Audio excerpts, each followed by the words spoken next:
It's a tough one. I was thinking about, I'm 30 years down the track and probably about 50 or 60 in general speak. For the average student, I'd be about 50 or 60 years down the Aikido path. So it's really late to come into trying to establish what it is and how you kind of get to where things are, because you're sort of so far down the track already. Yeah. So I'm at the end product basically. So sometimes it's difficult for me to kind of retrace to go, these were the processes that got me to here, and this is the way I thought about things in my 20s, and this is the way I thought about things in my 30s, and this is what I thought about when I first started teaching. Our mutual friend Russell, who I believe by the time this is out, you've had a podcast with, he asked me to come and teach for his class one time, and he introduced me as, this is Scott. He's forgotten more about Aikido than you've learnt. I thought, that sounds horrible. It's true, but it's horrible. And then I went, well, actually, that's a really nice thing to say to someone. Forgotten more about Aikido than you've learnt. Yeah.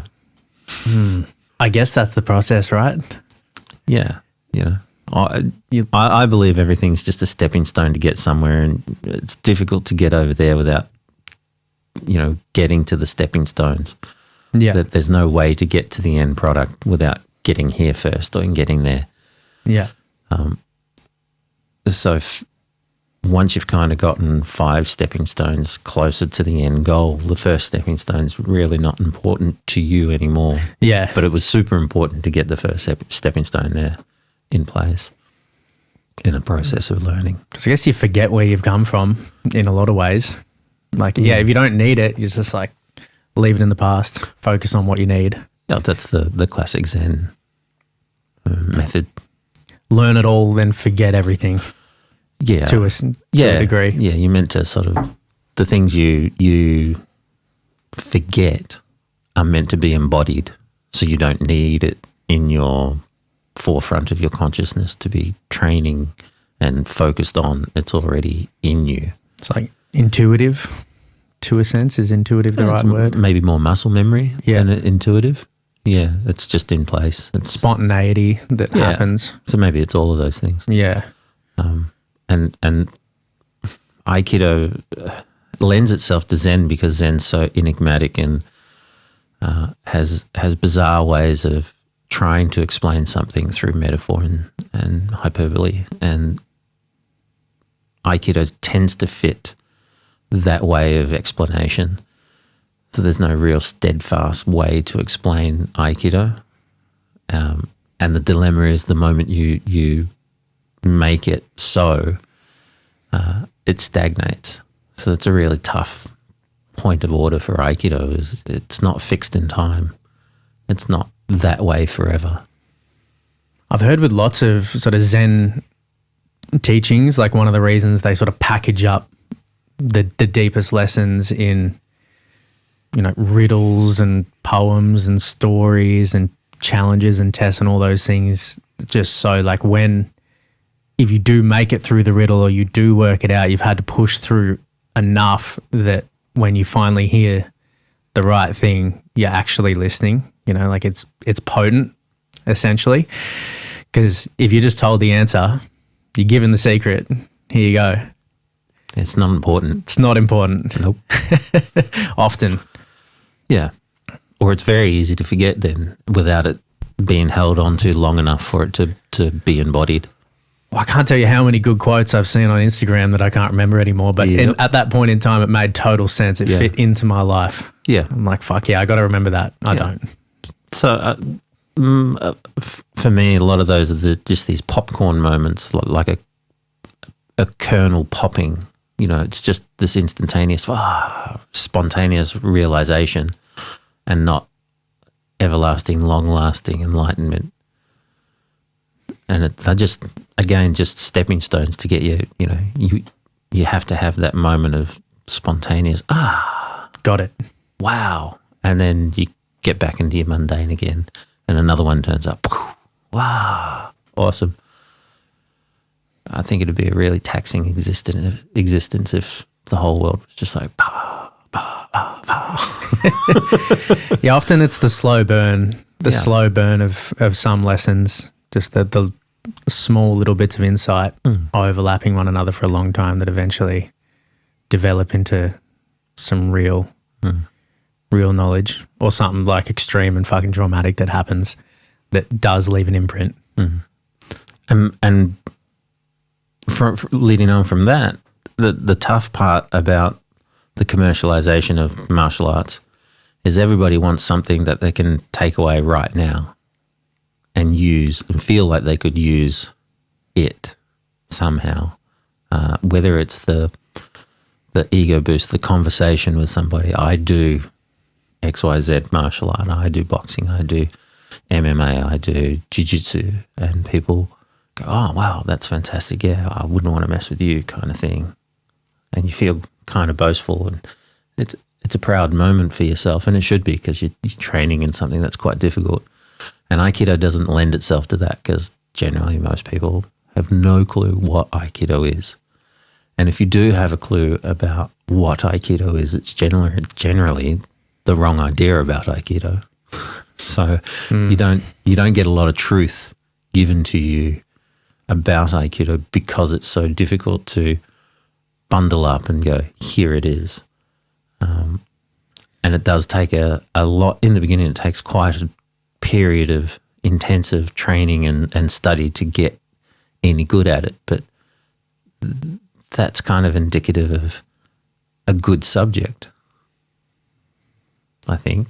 You know, for me, it's a pretty boring subject if I walk in and they go, here is 5 things you're going to learn tonight. And at the end of it, I go, yeah, man, that was good. That was easy. For me, my personality, I don't last long in those environments if it's too easy. Like I enjoy the struggle that comes along with the learning and creating the higher level or a sophisticated art form that you're studying.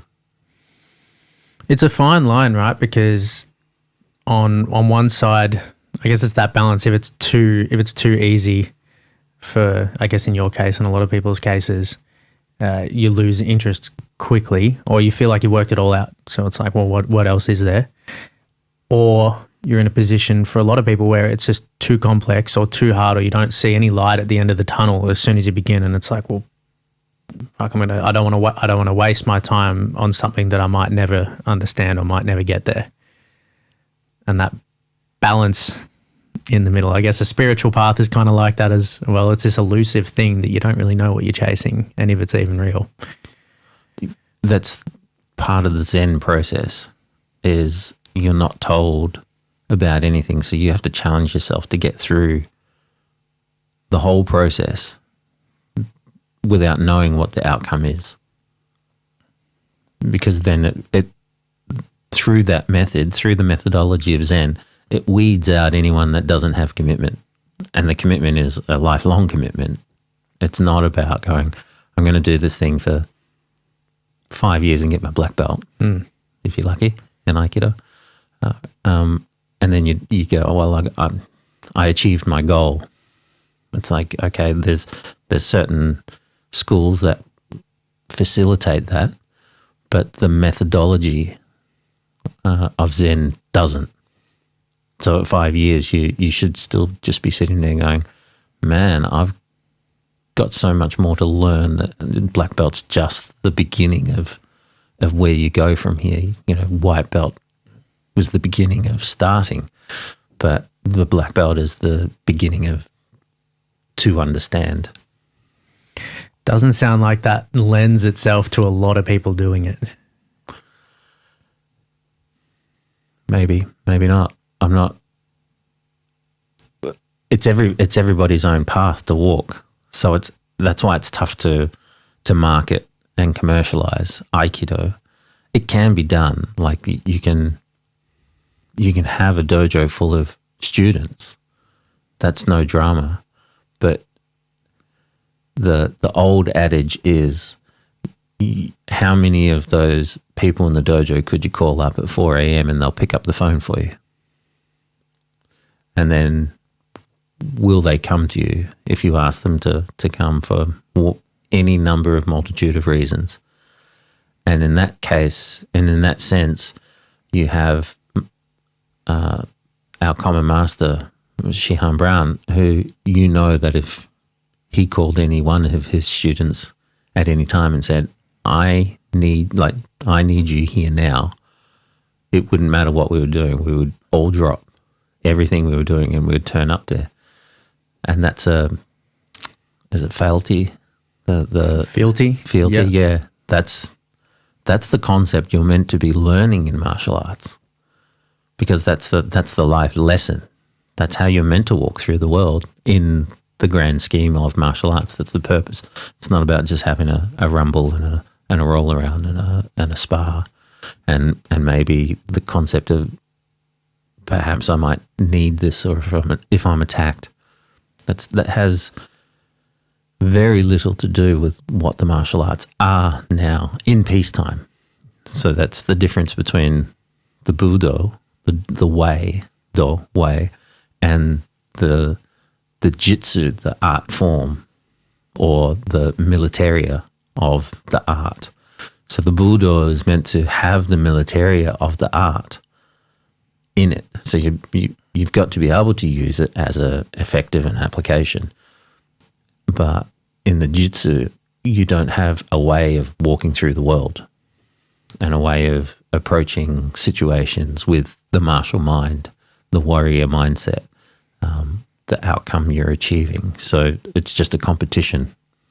So for simple terms, is it kind of like blending the technical elements with the philosophical side of things, or the ethical side of things? Is that is Budo the combination of those things? Yeah, maybe you could think of it as like Budo is a veil or a curtain that hides the violence that exists in martial arts. Okay, for you to be able to walk as a productive, functional member of society. Because you don't necessarily want to walk around as not a gangster, as like, the braggadocio. You don't want to be the man that walks everywhere like this because I know martial arts and get the heck out of my way because I can kick your ass. You'll soon find you're sitting on your ass really quickly when you do that, because there's thousands of people that have immense amounts of martial arts skill that you wouldn't pick. Yeah. They're just walking down the street and you're like, who, what, how, you can't pick who that is. And that's a really nice way in which to be in the world, but knowing that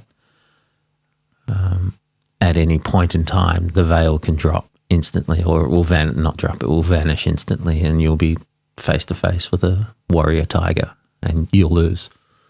And that's the major difference between the jiu-jitsu and the do. As looking at it from the outside. So how do we begin to unpack or begin to shine a light on, I guess, what Aikido is, and then the parts that sort of make it up, the philosophy that is integrated into it? How do we begin trying to paint an honest picture of what it is, whether it's a few words or a few hours or however long, but how do we begin filling in the blanks to paint a clear picture of the art of Aikido? That's the question that's always been presented about Aikido. And from the master's books, it's very difficult. They struggle to define what Aikido is precisely, to give you a concise moment to step forward from that platform. Is it a fallacy of words? Like, is that where the breakdown really is? It's just some things are really difficult to describe with words, as opposed to if we spent time in the dojo actually training, it's something that you would just work out without having to talk about it. I don't know if it's a fallacy of words. It might be a incomprehension of the depth of the art itself. So you have to shallow it completely out. You know, to summarize. To summarize God in one word would be, you know, in one sentence would be really difficult. Of course, yeah. And when you do hear the summarization of God in one sentence, that's such power. Each word is so powerful. Like you could just dive down on each word and have a time of work on just that single word and how it relates to the next word. And I think Aikido, because of the vastness of the art itself, has something similar in that vein. Zen also has something similar in that vein, that the ultimate outcome isn't necessarily in the materialistic world. So for most people that are right down the path of Aikido, find it difficult to pinpoint what the end product is, and then come back and try to define it. Primarily, it's a martial way of walking through the world, trying to create harmony within yourself as you journey through this universe. And you're tested by the challenges of the conflict that happens. And in Aikido, the training process, we have the clearly defined role of antagonist and doer of the technique. And it's a play, it's a no play, it's a theatrical act that happens. You have to learn how to be the aggressor, and by doing as the aggressor, as in the attacker, the antagonist. So if you're not a violent person, you study the violence. You don't become violent. You study the violence so that you can recognize it and feel it, emulate it, and give that to your partner in the safest possible way. So it's never a competition in Aikido. There's not you against me or us against them. This doesn't exist in Aikido in its philosophical sense, in its theory, that you and I are the same. You and I are one, and I am one with the universe. And then he who is in discord with the universe is then in disharmony with the universe. And that's the act that we're playing in the dojo. So it's a tough one, because that's how you're meant to be viewing Aikido when you first begin learning Aikido. That sets you in the right step to then understand Aikido at its greatest depths, and then discover what Aikido is for you. And that's the trip out of it all, is you're trying to study Aikido, to learn Aikido, but then eventually Aikido teaches you about yourself. And it becomes a tool for you, for yourself, not you just getting good at it, getting technically proficient, being able to be the best in the dojo, being the best in the country, being the best in the world at this sport, jiu-jitsu competition. So that's not meant to be the primary. It doesn't exist in Aikido. So it's not a focus of any part. It's not written anywhere that that's what you're meant to be doing, until it becomes part of you. And if you are of that nature, then the Aikido will form that. But that's mastery level. That's beyond where I am right now. But that's also not my nature, so I don't find that either.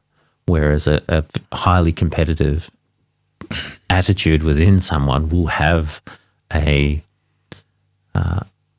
win at all costs, or must always be the person on top at the end of it all. But you don't get that in the beginning. You get cut down really quick, you get leveled out pretty quickly in the beginning of Aikido if that's what you're chasing, which is why it's not very attractive to super athletic and competitive males. I'll say males. Yeah. But a lot of the time, older gentlemen in their 40s and 50s find Aikido super attractive, but when they come in, they forget that it's still a martial art and it's damn taxing on your body. So they see this beautiful, harmonious, circular, flowing action of Aikido where, the participants have spent a decade or two learning how to do this amazing choreography of Aikido with no detriment, no harm, no massive impact. And then, people in their 40s and 50s come in and they go, oh, I really want to do that. And they discover that even though there's a 40 mil condensed rubber matting tatami under your feet, it hurts like hell when you fall over. Yeah. And it's super taxing and your joints get manipulated.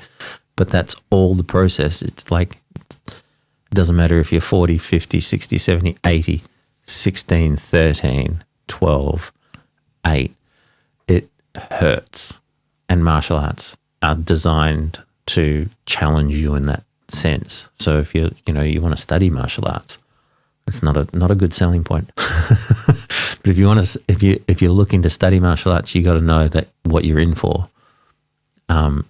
Every precaution is taken to facilitate no injuries, but man, like it's so hard.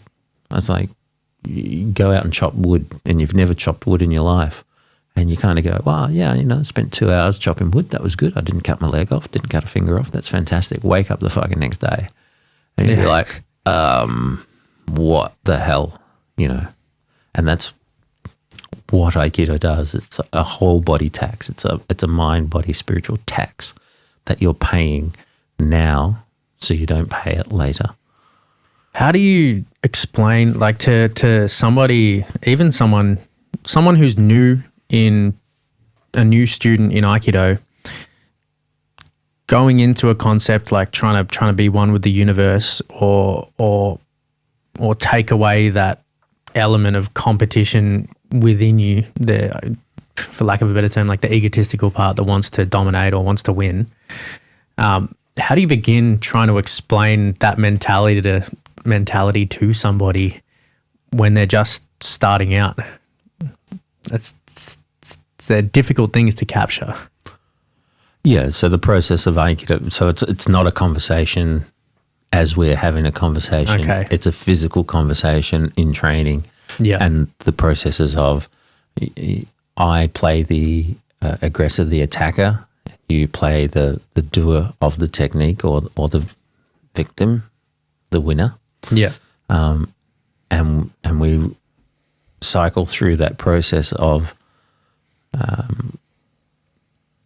I'm helping you do this.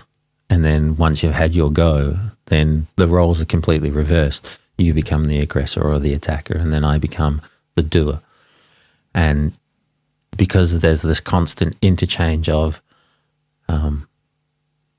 kicking ass and having your ass kicked, Yeah. you get to have that process imprinted into you. One of the most amazing factors of Aikido classes is you will train with a beginner, and in the same class, if you're lucky, there will be a highly advanced person in there, anywhere up to like a master level, 7th degree black belt, and everything in between. And that's one of the few art forms that specifically does not separate and segregate rank, race, religion, or gender. You are on the mat. You're all the same. We all wear the same outfit. It's all a white uniform with no insignia, generally. Yeah. It's a blank canvas. So you're in this process of interchanging between the attacker or receiver and the doer of the technique, and you're moving in and out of that. And generally, you'll eye off and you go, well, you're a beginner and I'm a beginner. Let's train together and we'll learn that way. And then during the class, you'll be asked to change your partners and maybe in a different technique as well. So you'll find a different partner, and that partner might be not as technically good as you. It might be their first class, or they might be a 7th degree. And then you have to, as the person doing it, alter how you're doing things, because, you know, you don't want to rip it on the technique you've just learned on somebody that's new, completely new, and you will hurt them. They're devastating techniques.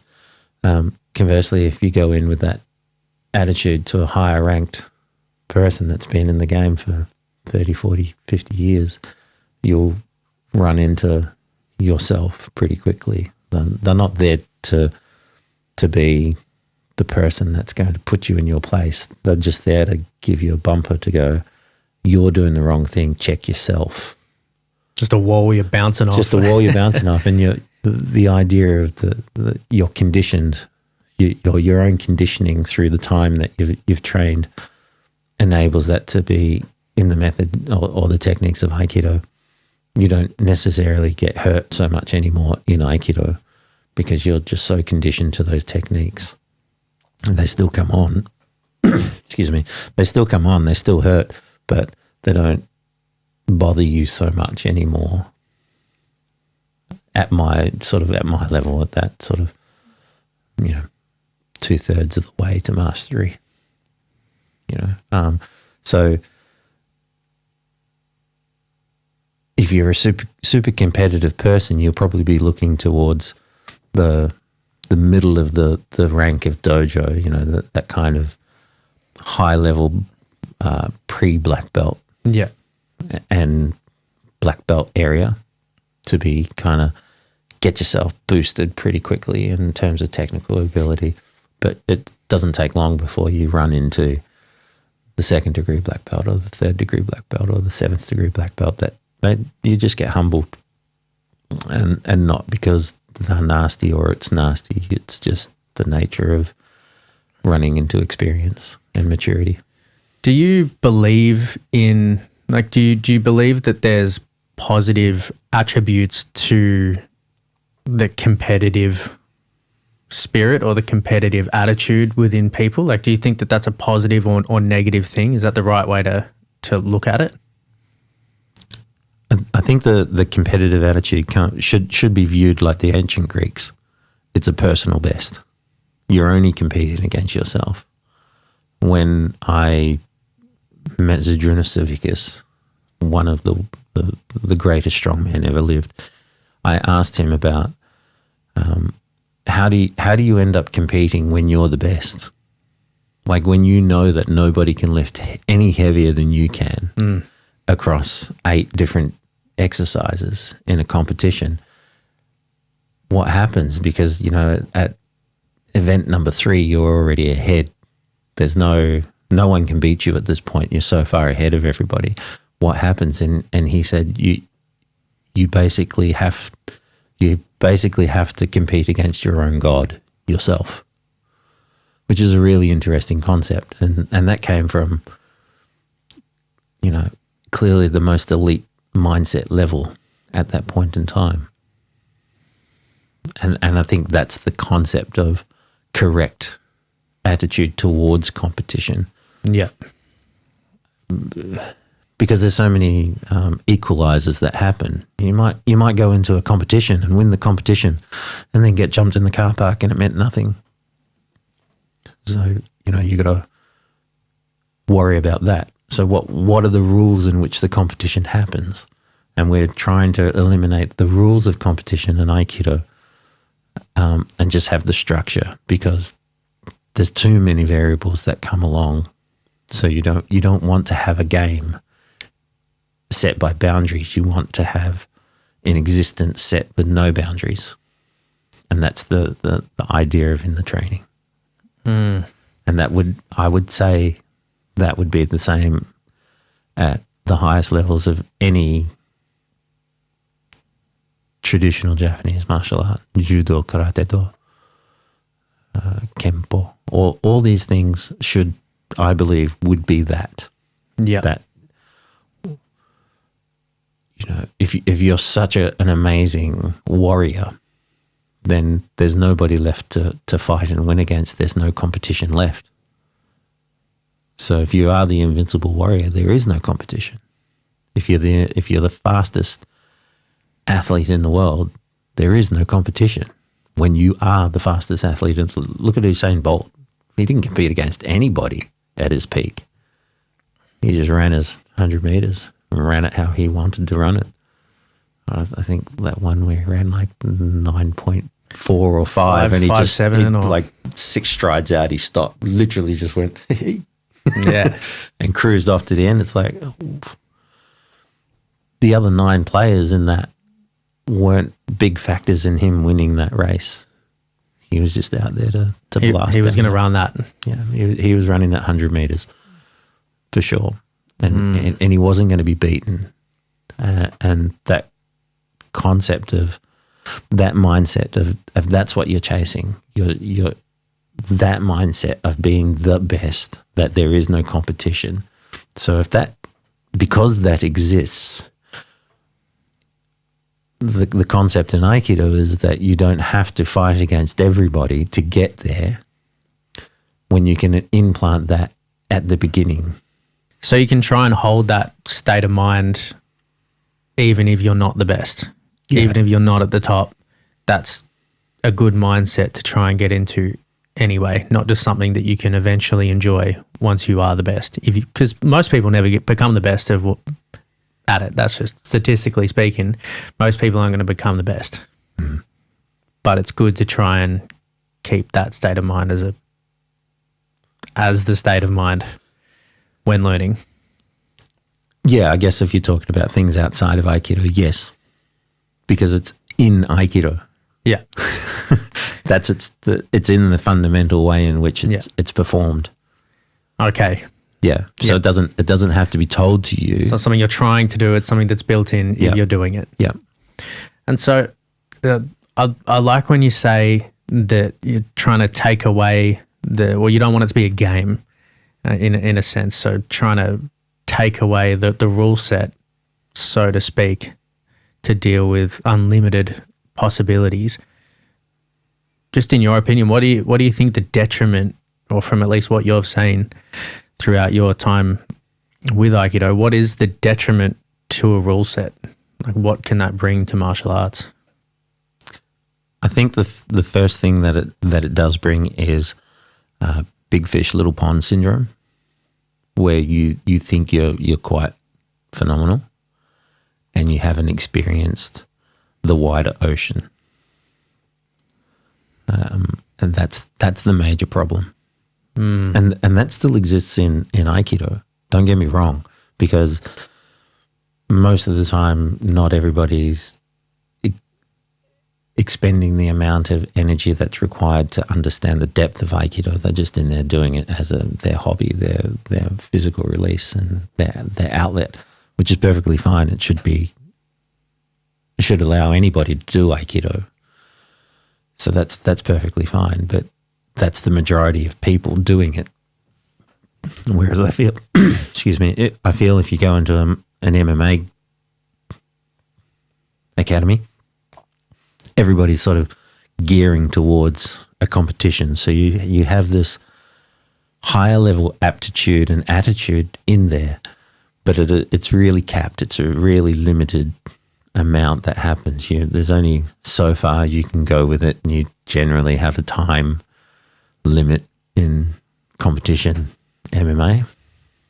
Once you reach a certain physical peak, that's it, you're done. And then you generally don't get better at MMA. Yeah. Generally. You might refine how you do MMA, which is perfectly fine. So things are quite capped. Potentially like diminishing returns at a certain point. Absolutely. And the gold at the end of it becomes smaller and smaller nuggets. I've definitely found it, at least with my experience in competition in general, but competition martial arts there's a lot of things that you just don't have to think about within your training at any point, which does make things a lot easier. Like if you're gearing up for competition, I don't really have to think about fighting someone like you in my training at any point, you know, because it's not going to happen in a competition sense. Like you and I aren't going to go in the ring together. Someone who has like, I don't even know how many kilos, a lot of kilos on me. So I don't have to consider that at any point. And that goes for a lot of other things outside of the given rule sets. I guess that can be seen as potentially detrimental if you spend 10 years not recognizing those sort of possibilities, right? Mm. It's a hard one because people are really for competition. It's right now in the modern world, that's how we test the quality of a martial art. The average person, that's how they test whether it's good. Yeah. Well, they're wrong. Because that's not martial art. That's martial competition. That's combat sport. It's not martial arts, and it's a blurred line between what is a martial art and what is a combat sport. Yeah. So generally, weight divisions, rules, time restraints, referees, coaches, doctors, corners. All these things add into what takes away the idea of the traditional martial art. The traditional martial art is you are alone. Like you don't have a corner talking to you. You don't have someone calling out the gap that the corner sees because you're in the thick of it and you're not fully open to everything that is apparent in a conflict fight situation. So having a corner and having a team with you to call out, there's a gap, take the hook, take the knee, do a takedown, roll the back, do whatever, all these things. There's a lot of chatter that goes along. You're being coached through the fight. Yeah. Which, man, like, you know, if you were on the street and you had a corner with you and and they were crawling out in a one-on-one situation, what you should be doing, you know, you definitely have the advantage. Yeah. Whereas martial arts would be, if you're in a one-on-one fight and you had a corner, they'd be in there with you. That's the advantage of martial arts. Yeah. It's the idea that everybody's a warrior. We all go in together. Nate Diaz is a good example. He walks around with his entourage and they're all ready to go.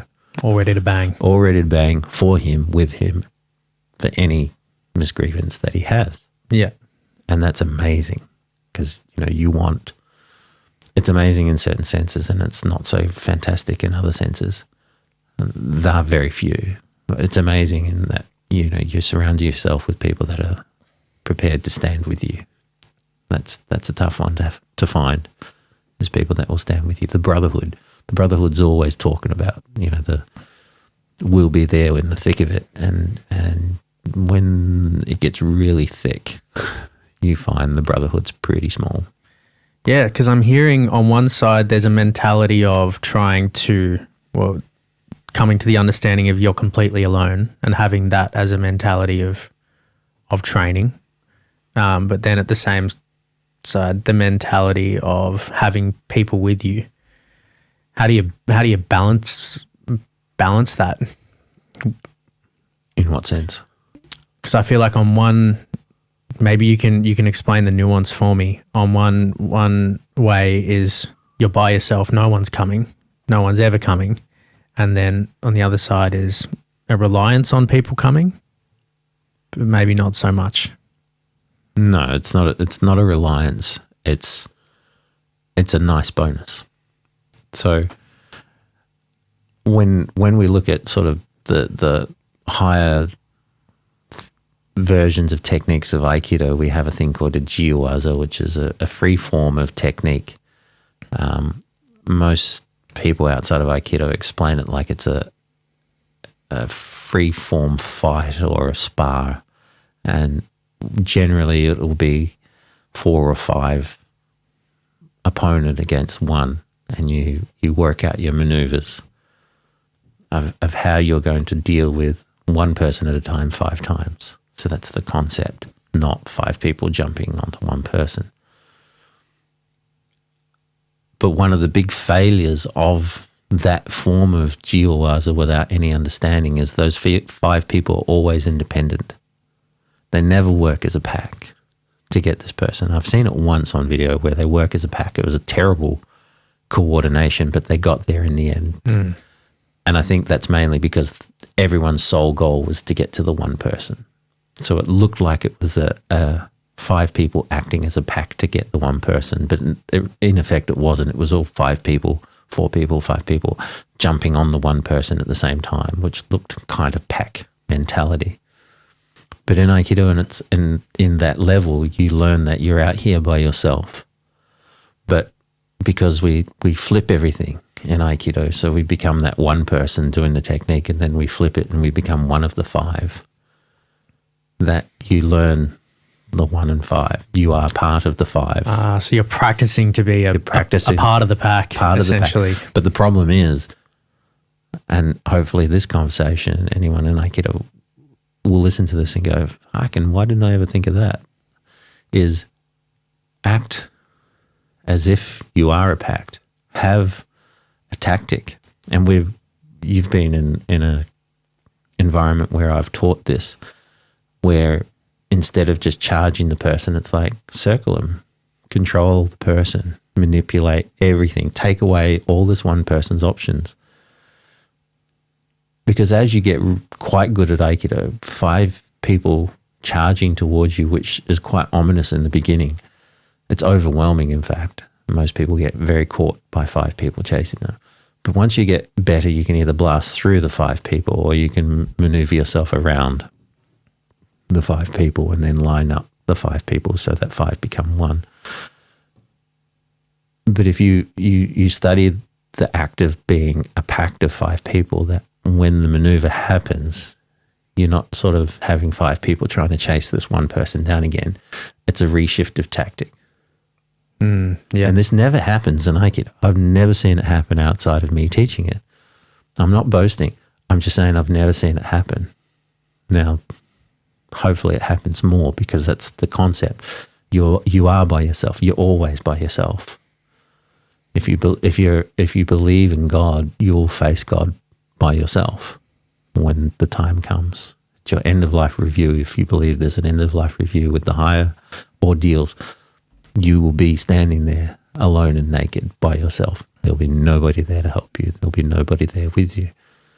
And as a soul independent that can walk through the universe confidently and then put them with 5 other people that do the same thing, and you have a mutual goal involved, and that's the concept, then that 5 is much more powerful than the 1 when you act together and are walking in step to the same goal.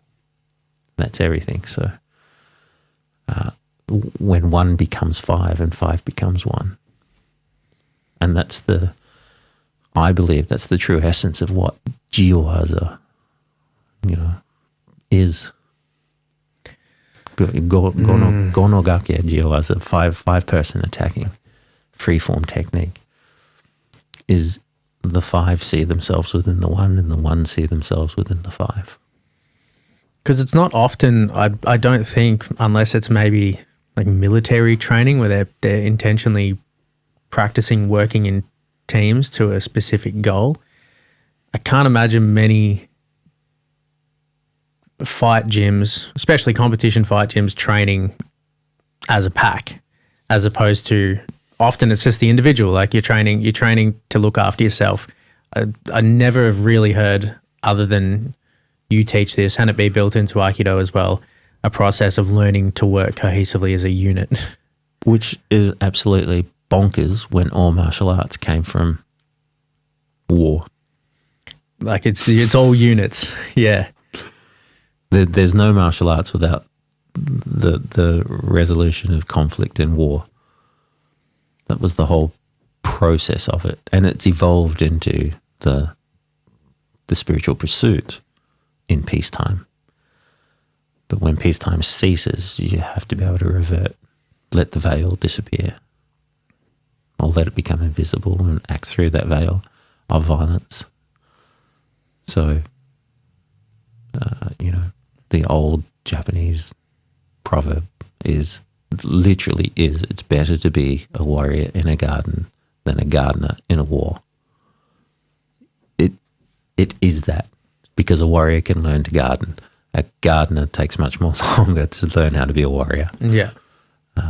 So in peacetime, the warrior must continue. And that's the concept of do, is the way. So kyudo, judo, aikido.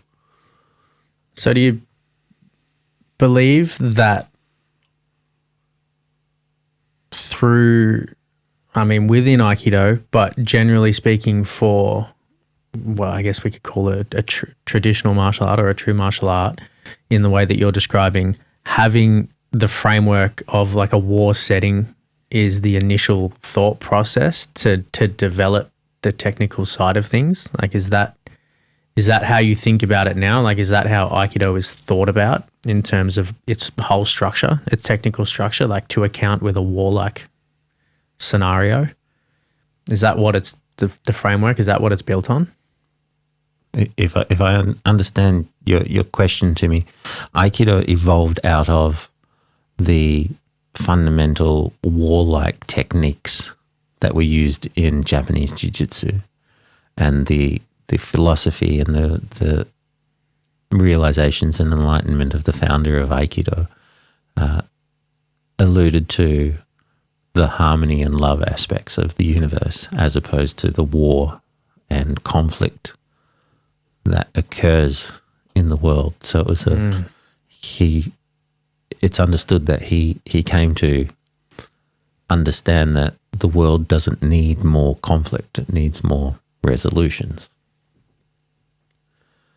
But it only got there from being this warlike state of Japanese jiu-jitsu.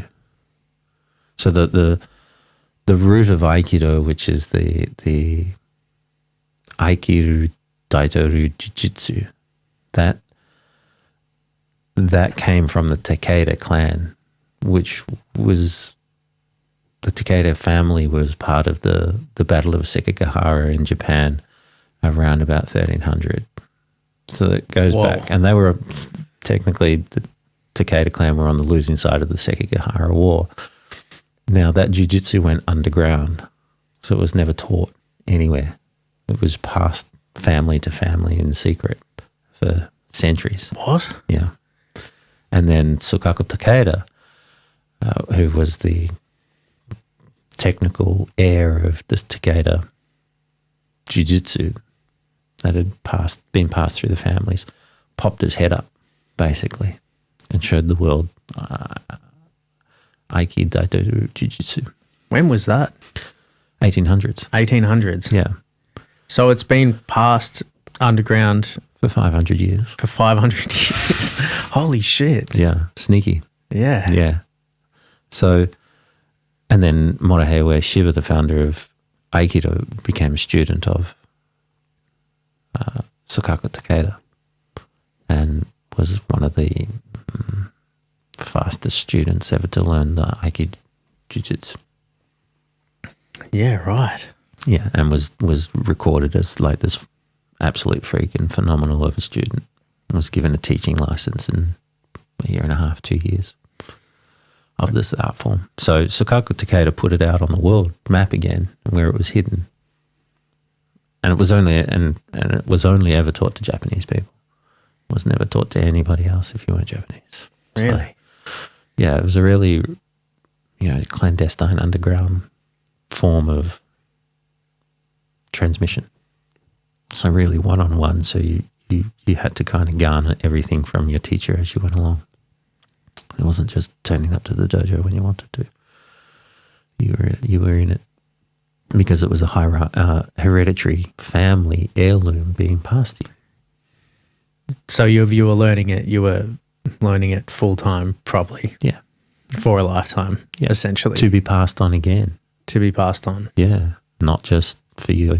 It had to be, you've got to be passing it on. Do you know? Otherwise it dies out. Do you know why they wanted to continue this and hold on to it? Like, was there some sort of this is how you bring the family clan back at some point? Is there I- any writings on that? I don't know the complexities of ancient Japanese culture. Yeah. No doubt. There's It's like it's a lot of effort. 500 years having to really impart on to get the next generation to carry on anything in a way that you want. Like, you have to push it hard. The modern Japanese person doesn't technically have that anymore, but the older generations and the ancient generations of Japan were, my father was a carpenter, therefore I am a carpenter. And when I have a son, he will be a carpenter. And when he has a son, he will be a carpenter. And then you have these family businesses that are hundreds of years old that all they do is make a green tea whisk, a chado whisk. That's all they do. And it's a cultural expression of centuries held within one family. Now within modern Japan, the next generation are like, well, I don't want to be a fucking whisk maker. Yeah. Fuck that. And then you go, well, all of a sudden you have these glorious, phenomenal art forms dying off because nobody wants it. That they've been refining. Absolutely. Makes sense why they're so precise. They've had so much precision in a lot of the arts. Yeah. That's generally why when you view the things that the traditional Japanese people would make are just that everything is a piece of artwork. There's a ceremony to it. It's phenomenal. It's a performance to watch them make the final product. And the final product is astounding. I think one of the, I don't know if it's the oldest or one of the oldest businesses in the world is a Japanese family-run hotel. Probably. I think that's maybe 800 years old. Yeah. Or something. How crazy. Crazy. Yeah. So there's honor. There was perceived honor in following the family tradition. Yeah. I haven't followed my family tradition in the sense of the things that my family had done, but there's attitudes in which my family had done in the past that I continue to honor and bring forth.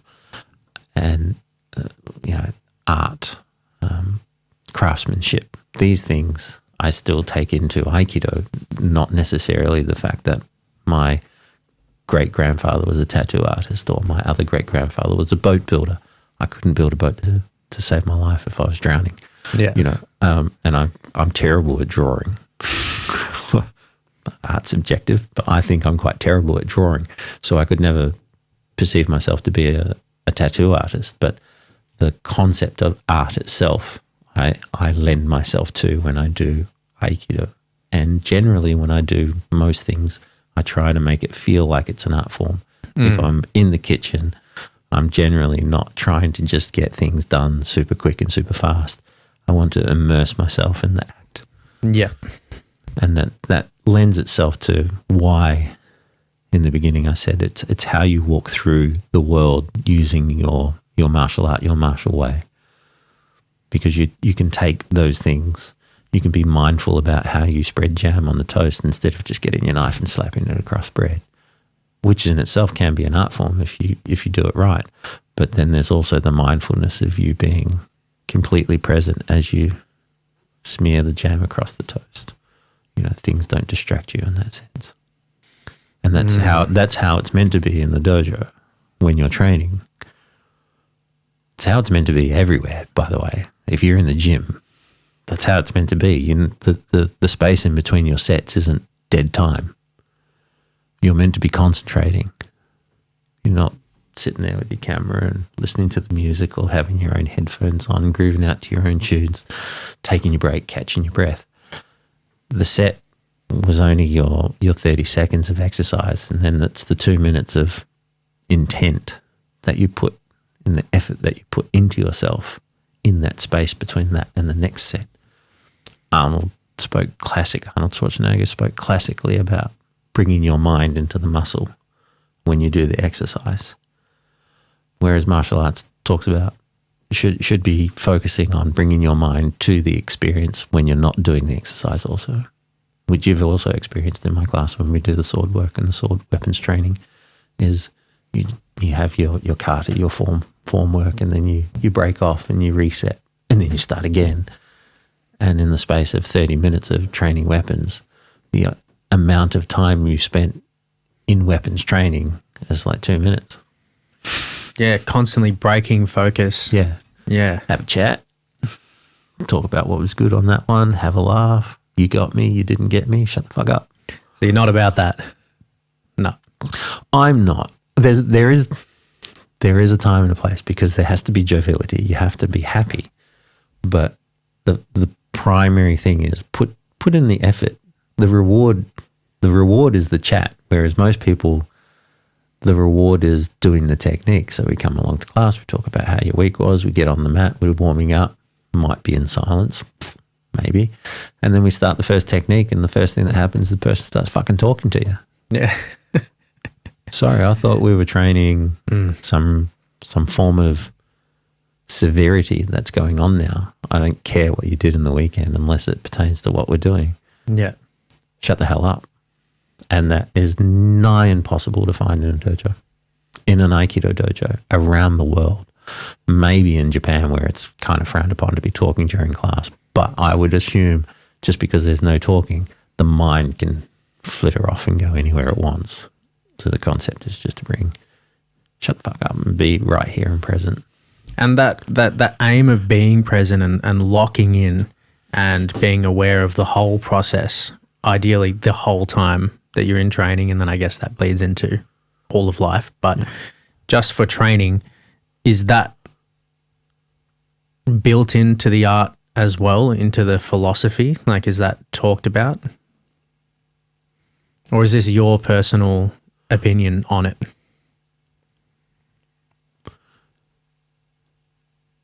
It is overlooked by 99.9999999% of all practitioners and teachers. I didn't make it up. You didn't come up with it? I did not come up with that at all. Why do you think it's overlooked as much as it is? Because it's a hobby for just about everyone. It's just a nice way to spend a couple of hours hanging out with your mates. Really? And the sternness and the seriousness isn't what everyone's chasing, whereas I specifically wanted to understand this Aikido business. I came into Aikido because I felt like I was externally called to Aikido, is a good way of putting it. I had this drive to find Aikido and do it. So I did. It wasn't something that I just thought, oh, I'll give it a try and I like it and I've stayed with it. It was like I was doing it before I turned up. I was intent on doing it. There wasn't much that was going to ever deter me. The only thing that I got to probably about the 3-year mark is I didn't think that the Aikido I was studying was the Aikido that I necessarily wanted to learn. Explain that. Well, I had a preconceived notion about what Aikido was. So when I was going through the training processes, that wasn't being fulfilled. What did you want to get out of it? The first time, well, not the first time, the most prominent view of Aikido I had before starting Aikido was Steven Seagal, and I really liked in his early movies, how he moved and how he manipulated. And when I came into the dojo that I started in, there wasn't a lot of that going on. It was this other version of Aikido that was being taught to me over here, and not this version of Aikido that I wanted, what I thought I wanted over here. So I kind of was a bit frustrated that this was the Aikido that was being taught and shown and I was learning, but I wanted this kind of version over here, and nobody really knew how to do that version of Aikido. So I kind of never really got there. Was never really got it shown. I mean, there were people that kind of had bits and pieces to bridge the gap of what I wanted over here, but it's impossible to be taught something that you have inside yourself by an external teacher. So that was always never going to turn up for me. looking back at that, that was never, no one was ever going to fulfill that role in my Aikido journey. I was fortunate enough to then run into two phenomenal teachers, one being Master Brown and the other one being Master McRae, who was Master Brown's number one Deshi apprentice at the time. And I refocused out of the organisation and directed my attentions to those two teachers primarily. And that began to fulfill my desire a little more about the way in which Aikido, they did their Aikido slightly different to this. For the masses, Aikido would be a good way of putting it. Whereas it was, their Aikido was very refined and you needed a certain personality to be super attracted to study it. It's an amazingly attractive version of Aikido when you look at it. Both Mel McRae from Key Fusion now and David Brown, Shihan, still Aikikai Australia, is that Aikido that is over here is beautiful and phenomenal and powerful, and it's fucking gorgeous Aikido. But the general person coming over to learn that finds it very difficult because it's the next, it's tiers above this generalized Aikido version that happens over here. And this Aikido that happens over here is what is the mass Aikido around the world. And that belies the problem of when other martial artists or competitive people, or even just the general redneck public that look at Aikido go, it doesn't work, it's choreographed, it would never work in the street, it would never work in a cage or a ring. You'd be done. Nobody would ever attack you like that. Nobody would leave their arms out for you to manipulate their wrist that way. And yet over here, all of that's proven. There's no qualms or ifs or buts about any of the objections that happen to generalized Aikido over here. But because these people are masters, they're not really out in the public forefront. So it's difficult to just kind of Google and pull up lots of videos of non-Aikido Aikido being performed by masters. And what I mean by that is, what it would look like in a ring, what it would look like in a competition, because it's not how Aikido works. It's too devastating. And when you're looking at the Aikido that is for the general populace over here, for anybody can join in, you don't see that. It's impossible to see. You might see glimpses, a rare glimpse from certain practitioners over here. And then because that's what the primary mass publication of what Aikido looks like is this form of Aikido, Aikido gets the bad rap when it's not the art. It is the person. Joe Rogan famously said, Steven Seagal is a legitimate martial artist. What he finds problem with is the art form. And he's got that wrong. He's got it wrong. It's the failing of the artist, not the art. It's not the art form's fault that you, the person studying it, haven't looked deeply enough to become this masterful presence. And generally, because it's such a humbling experience, that when you do get to like exceptional levels, you generally don't want to put yourself out there. Why is that? That's just the nature of maturity, man. That's just how it is. You don't need it. You don't need the accolade. Yeah. You're fulfilled.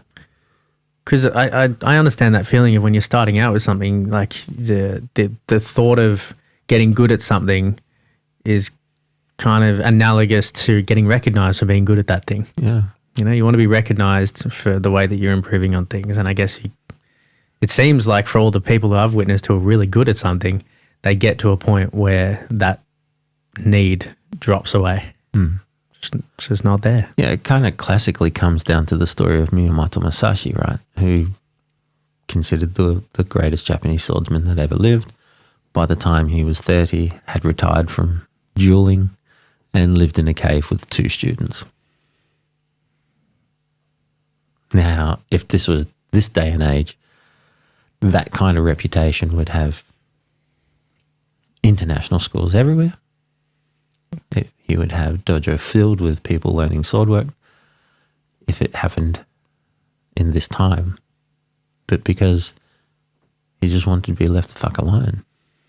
Yeah. You know, he had his own, and maybe it is everybody has their own demons to face and don't want to do it in public.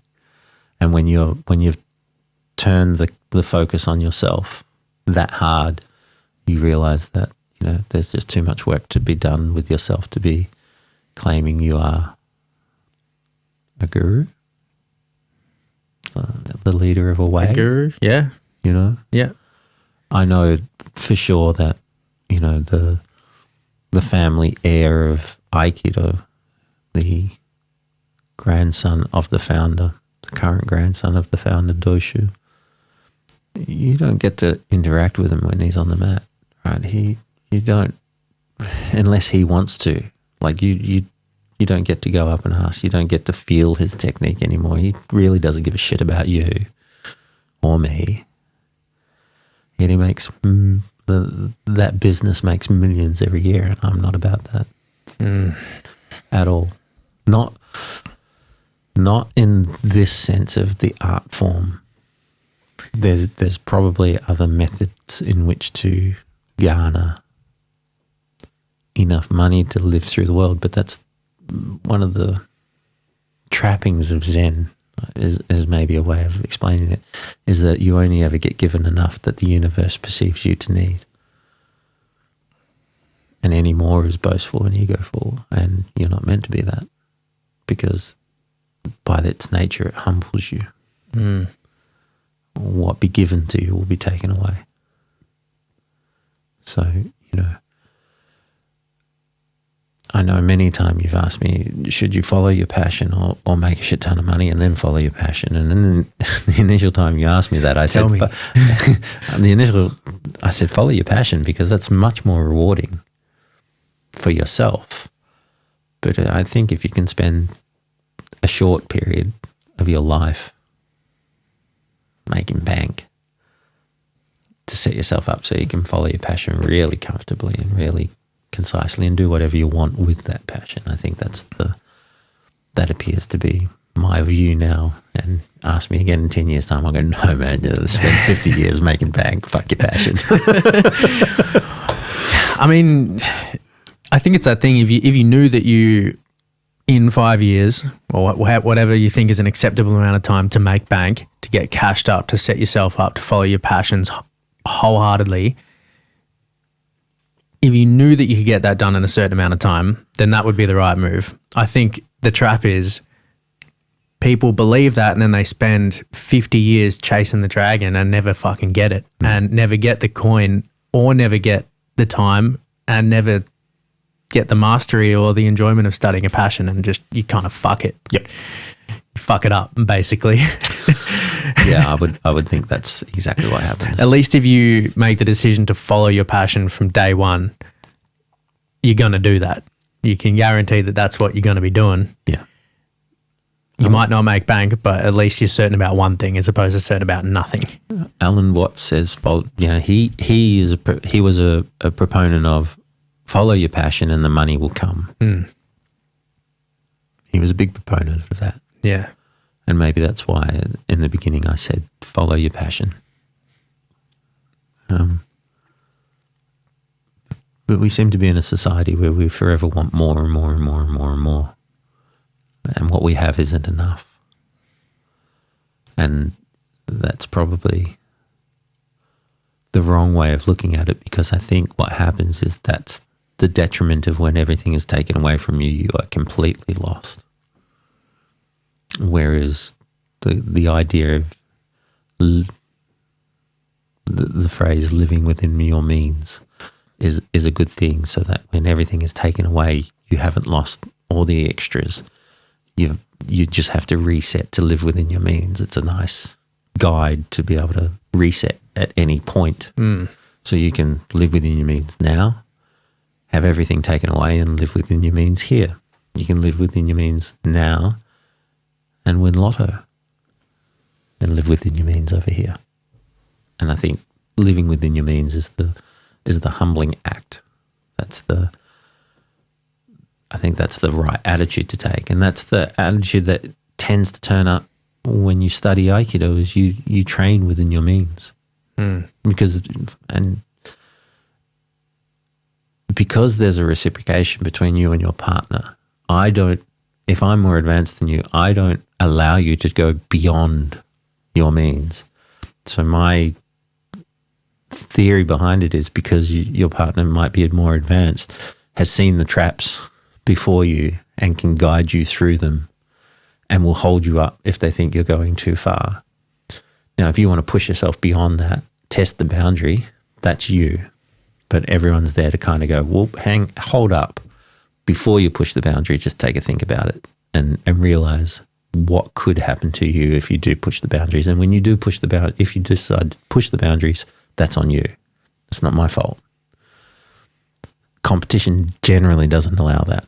Competition is, well, I'm gonna outcompete you. I'm gonna win against you. You might have to push your boundaries even further to keep up with the competition. Then all of a sudden, snap. Yeah. And you go, whoop. That's 3 months out from something popping. There was never any intent of me holding you up and go, ease up, because I'm out to win against you. You're just another chalk. You're just another marker on my chalkboard. Yeah. Another victory. I don't care about you. As a human, I care about you, but in the competition, I don't care about you. Yeah. And especially if we have a grief, if we have a disagreement already. If we got beef going on. We got beef going on, man. Like, I don't care. Fuck it. Yeah. Yeah. Yeah. There's been some podcasts where Frank Mir, ex-UFC heavyweight champ, was on, and he's talking about being in street fights. And it's like, there's no tap outs in a street fight. When I put an arm bar on you, I'm breaking your arm just so that you can't use your arm in the next moment.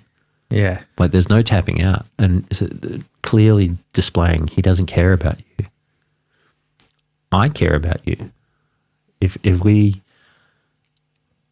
That's an extreme. I want to be sophisticated enough to move away from doing that. And I might need to use that and am capable of using something like that. But that's not how I would be reacting in that certain situation.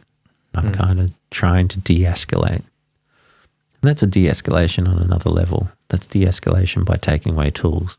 And I'm not interested in, or not taking away, breaking tools. It's going to break your arm, that's your tool. I'm not interested in breaking the tools. I'm interested in resetting you. Maybe this is a simplistic way of looking at what you're talking about, but I heard this phrase used a lot, which is kind of using the least amount of force necessary to achieve a certain goal.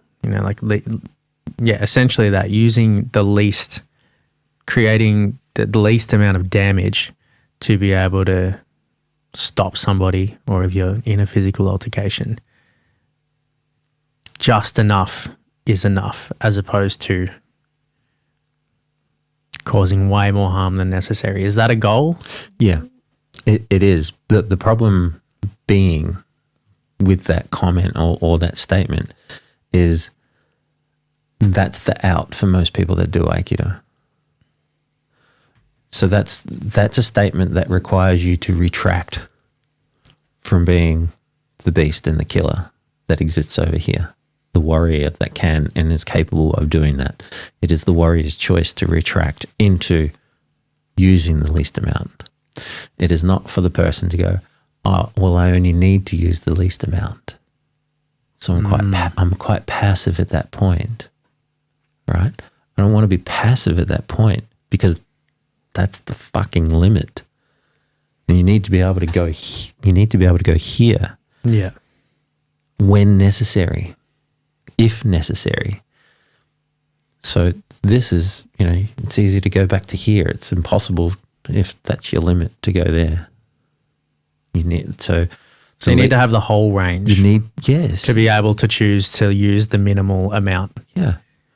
Because that sounds almost harder sometimes, to be able to use just enough force within an altercation to be able to subdue someone or neutralize a situation, as opposed to just letting everything go and just causing as much havoc as much as you can, as quick as possible, to kind of fix it or get out of it.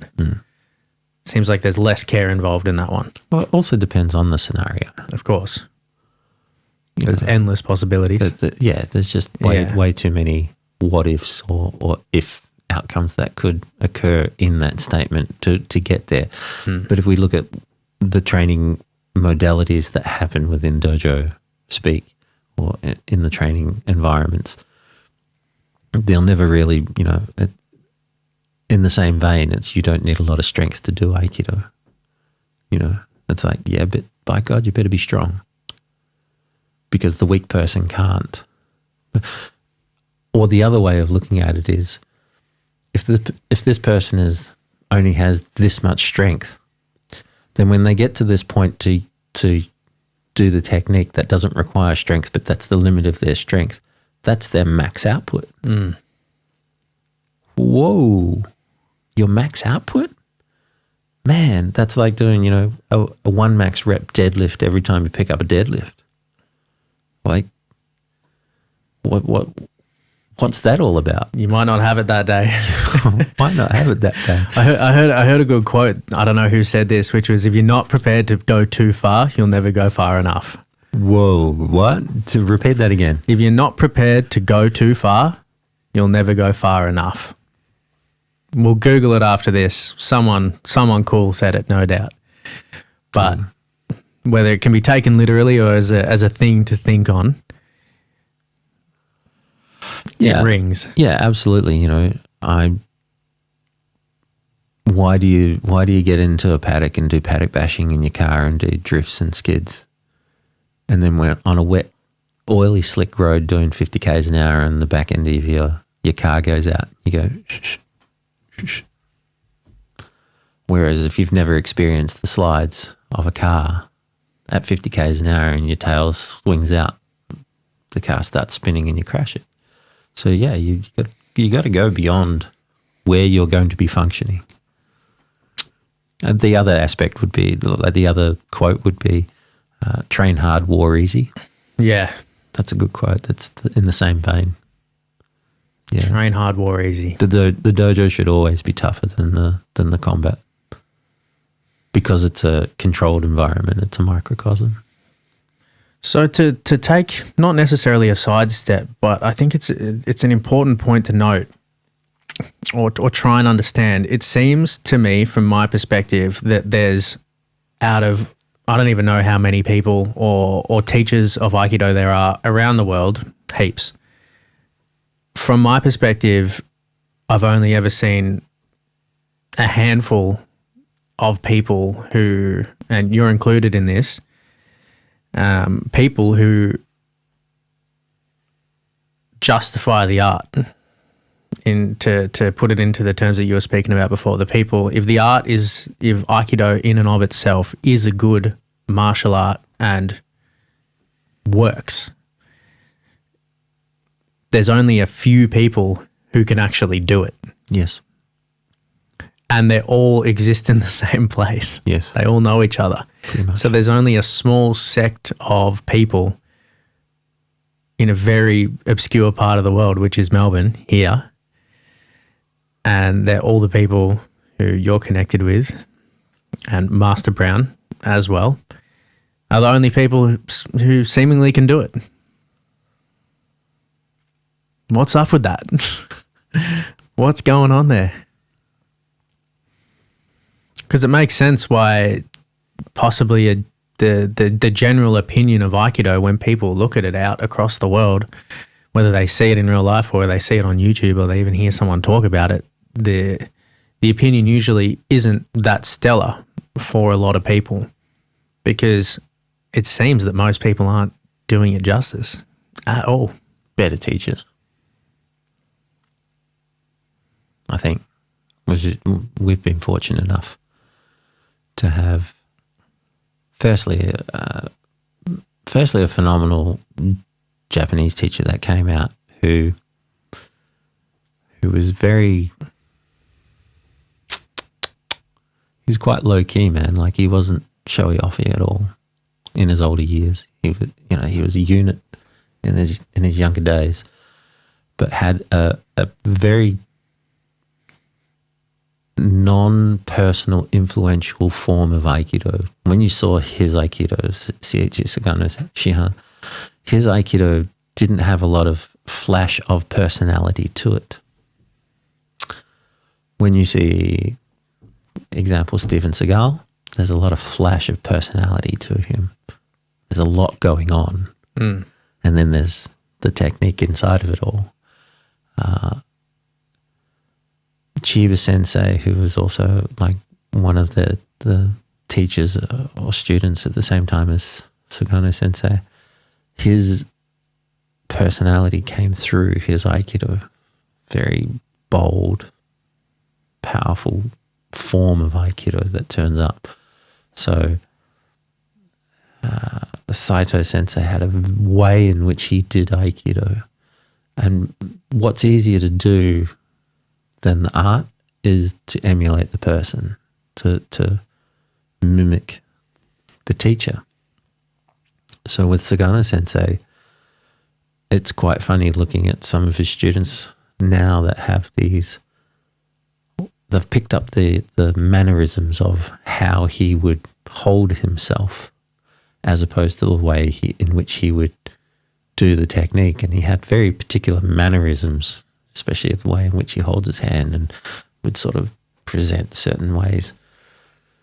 But they were minimal compared to the rest of the people. So we had this really, really clear picture of what Aikido looked like without the interruption of the person presenting it. So that's the first step. And he was a direct student of O-Sensei.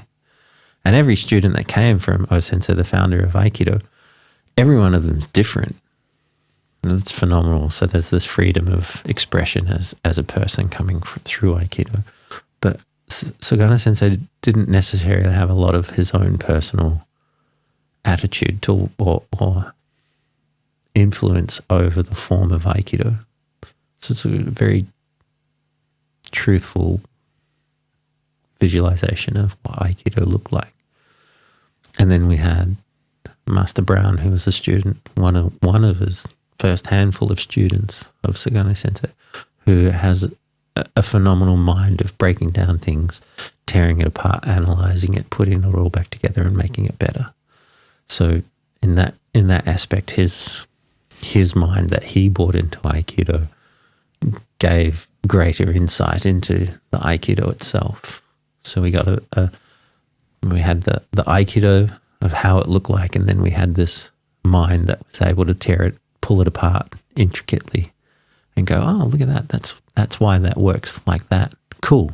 Wind it back in and spruce it up. Oh, look at that. Oh, that's connected through here. Oh, okay. And so he was able to sort of tease everything out and has a phenomenal way of explaining Aikido.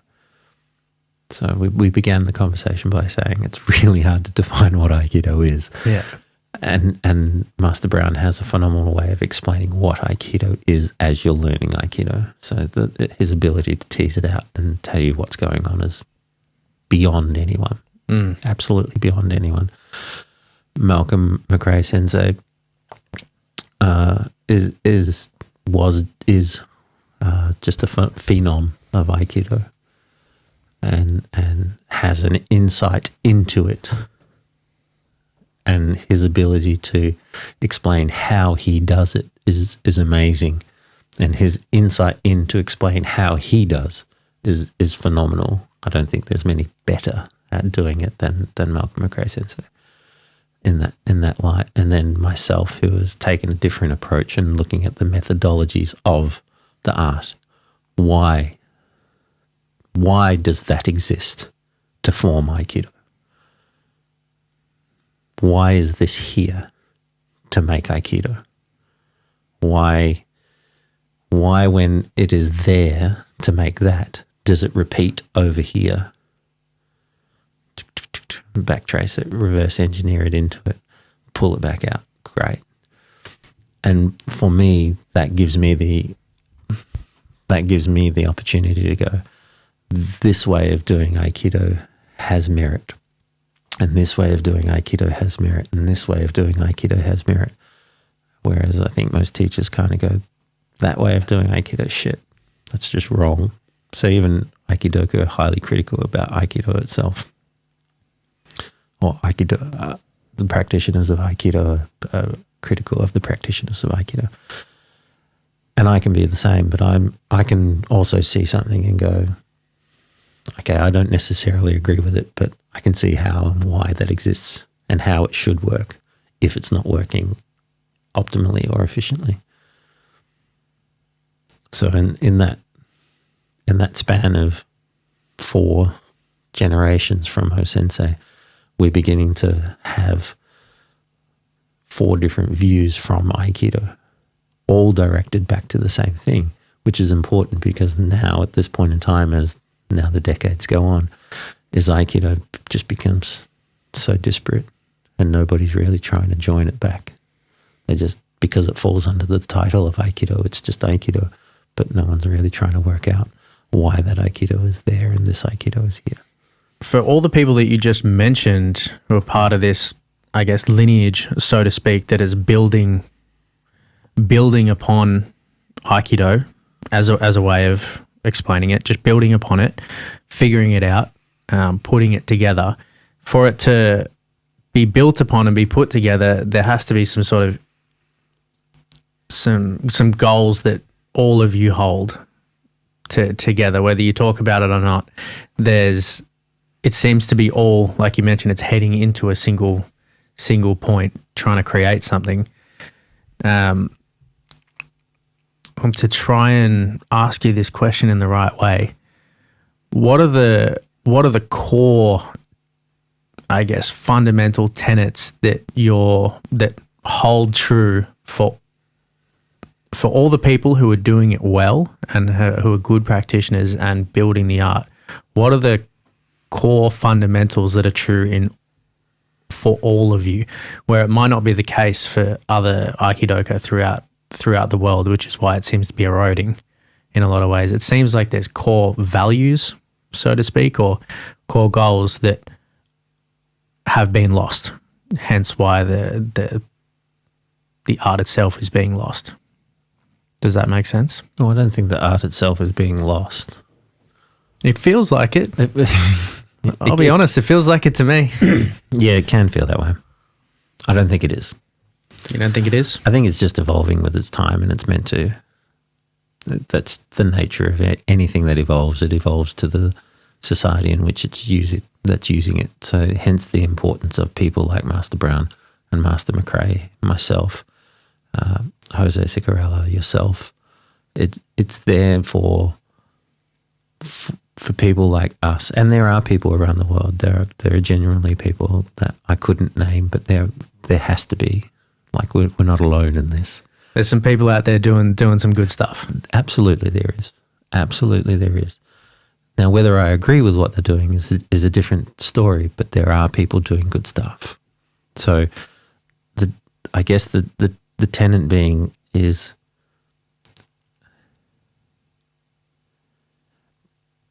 we're just trying to make clarity of something that seems quite filled with fog.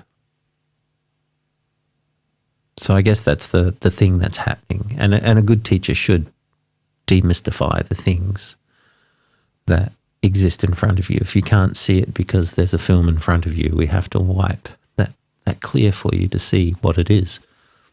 The shit part is it's just a mirror and you're looking at yourself. So, but that's not the shit part. That's the part. That's the kicker. That's the joke. That's the big joke. That's the funny part of it all. Is no matter how far you chase this damn thing, how good you want to be, you're only ever going to face yourself and you're not going to like who you're looking at. And that's the nature of it, which is great because it just means that you're alive. You get a chance to observe yourself and improve yourself. It's hard to have a true look at yourself. Yeah, but this is your shtick, right? You're here having meaningful conversations. And what's meaningful? Meaningful is to take a good, long, hard look at yourself, to be able to have a conversation, to realize that, when you first start the conversation, when you first say something, it's going to be wrong. Yeah. You've got the right intent, but it's wrong. And it's only by having multiple conversations that you refine the conversation so that you can speak the truth as clear as you see the truth. Just want to get, you're so right. Yeah, definitely an ambition and a goal with having conversations like this, which you and I have held together for quite a long time, is just refinement, just getting closer to the truth, whatever that is, closer and closer, which requires a constant acknowledgement of how you're wrong. Yeah. The whole step of the way. Yeah. So, I'll take this moment to confess my wrongs. Is we had a conversation about raising children and how I said perhaps the state of the misogyny that's out there is because most of the men were raised by women. I don't know if you remember we had that conversation. Well, I had enough time to think about it, and that's the first time I'd said that out loud as I was talking and thinking through the process. But the other version of that is maybe the state of the misogyny of the men is because there's not enough men in their life who were present at the time. So there's the other end of the spectrum, okay? That's a good way of looking at it. So I'm not apologizing for what I said, because that is the truth. It was said in the moment and probably unrefinedly, and I've had a week or so to think about that. And then the other aspect is that men needed to be in a boy's life more in those developmental years. Now, in 3 more months' time, I'll probably have a different version of that that's a bit more refined. So in the beginning, I said there's stepping stones to getting to the ultimate goal. Yeah. And conversation in the beginning is a good way of viewing that. And what I've just expressed, I took one step, and that step wasn't the end goal, but I needed to take that step to understand the second step, the woman-man thing. And I won't get to the third step until I've understood the first step and the second step. And the third step will be different. And that's only to lead me to the fourth step, which I don't know about at all. Because I understand, I profoundly know what I don't know. Now, I can't label what it is I don't know because I don't know it, but I fully understand that I can feel the limitations, feel the edge. And I don't think that's not something I was raised in. That wasn't a precept in my family home. That was something that Aikido taught me, is that ability to look back at myself after the moment, as well as looking forward. So you're preconditioning yourself to get to a point, and you're looking back at what you did to improve the next point ahead.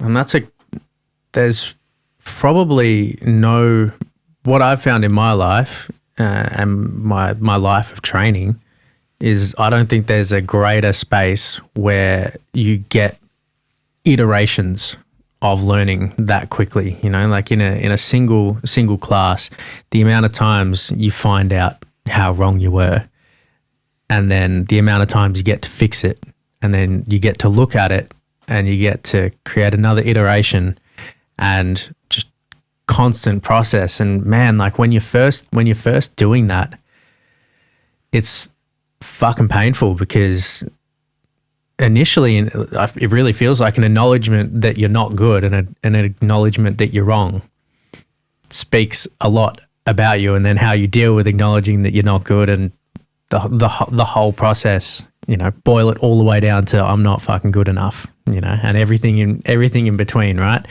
Just that in the dojo, and especially in a physically dominated arena where it's really difficult to explain your way out of, like, that person could kill you, essentially. That person could kill you. If no one was around, that person could kill you, and there's nothing you can do about it because you're not good enough, essentially. And starting from that moment and trying to build on top of that is hard. Is really hard. Yeah, that's the classic example of having a goal to chase, isn't it? Like you're trying to overcome the equilibrium, is it not the equilibrium, the disproportionateness of your skill level. Yeah. You're trying to overcome it, so you're trying to raise up. Yeah. Yeah. But then you've also got the other aspect of you have to be self-viewing, because that's the drive that pushes you forward to get to the goal. So you have that, something's pushing you and something's pulling you. That's clearly the most optimal way of getting somewhere. And I think this is the benefit of in a lot of other things in life, whether it's relationships, friendships, or more even independent missions that you're on, your own personal development journey, so to speak. Like everyone's on their own journey of trying to educate themselves and get better, hopefully. And often you don't have anyone to pull you up besides yourself. Like no one gives a fuck really. Like you're on your own journey, and often you can go for years without pulling yourself up if you're not paying attention. But being in a dojo with a good training partner and a good environment and a good teacher where you do get pulled up, and if you're not doing it for yourself, someone else can do it for you and teach you how to do it. It speeds up the process so much. I heard Naval Ravikant, one of the best things I heard him say, which made so much sense to me, is like, it's not about 10,000 hours to mastery, it's 10,000 iterations. You know, it's changing something for the better 10,000 times is maybe a closer way to approximate getting to mastery, as opposed to just doing the time. I love that, and I love what you said. The pitfall of that is it doesn't give you, the practitioner, when people are giving you all the things, it doesn't help you when you're left alone facing the demon yourself. So is this how a good teacher can facilitate that process? Because it's somewhere in the middle, No, right? I don't think it's the teacher. You don't think so? No, I think it's the process or the art itself has that inbuilt. Right. A good teacher knows it's there and will allow it to occur in the safest possible manner. So you'll be tested under those things that you're left out there on your own. The Jiwas is the good example. Fucking, you're out there, man. You got to face it. Yeah. I can't help you. I can't coach you through the chaos that is 5 people attacking you all at once. There's no corner that's going to help you. You know, you're in it. You have to work it out through repeated mistake. You're going to fail. You will fail. You'll fail so many times. You will get it wrong time and time and time again, maybe potentially decade after decade, potentially for the entire lifetime or career of your Aikido. You'll constantly fail at that. You're right, because instruction only goes so far in that sense, doesn't it? So we have an epidemic of male suicide in Melbourne because there's no environment that teaches you how to overcome your hell you're living in. And there's no one that can... There's times in which someone can help you through a moment, but given enough time, you will slip through the gates of hell and you'll end it all when you're that way inclined and don't have a method to get out. You know, we had a mutual friend that was at Montserrat in the artist colony in Melbourne, Dean, who spent years suicidal. And all the artists that lived there helped him through year after year and moment after moment. And then the artist disbanded and there was no support for him. And he was left on his own to get through it all. And he didn't. And he took his own life. And that's the problem we have if I help you every time, if you help me every time overcome something, I become reliant on you helping me. And I may even understand the processes in which it is to overcome something, but because I've never been left to my own devices, I've never had to struggle through that. There's always been someone there to give me a hand, which is a beautiful thing. If you can have someone there with you all the time, that's the benefit of the cohesive family unit. That's the benefit. But if you don't, and there's more and more people that don't have a support network, or the ability to reach out at any point in time, you will be left to your own devices, and you have to face the demon, which is yourself. And you have to win. You have to slay the demon, and you have to know how to do that by yourself with the techniques and the fundamentals for yourself. There's no amount of external at that moment which will help you. There's only the external methodologies that you train that give you the intestinal fortitude to be able to overcome those things. And I think that's the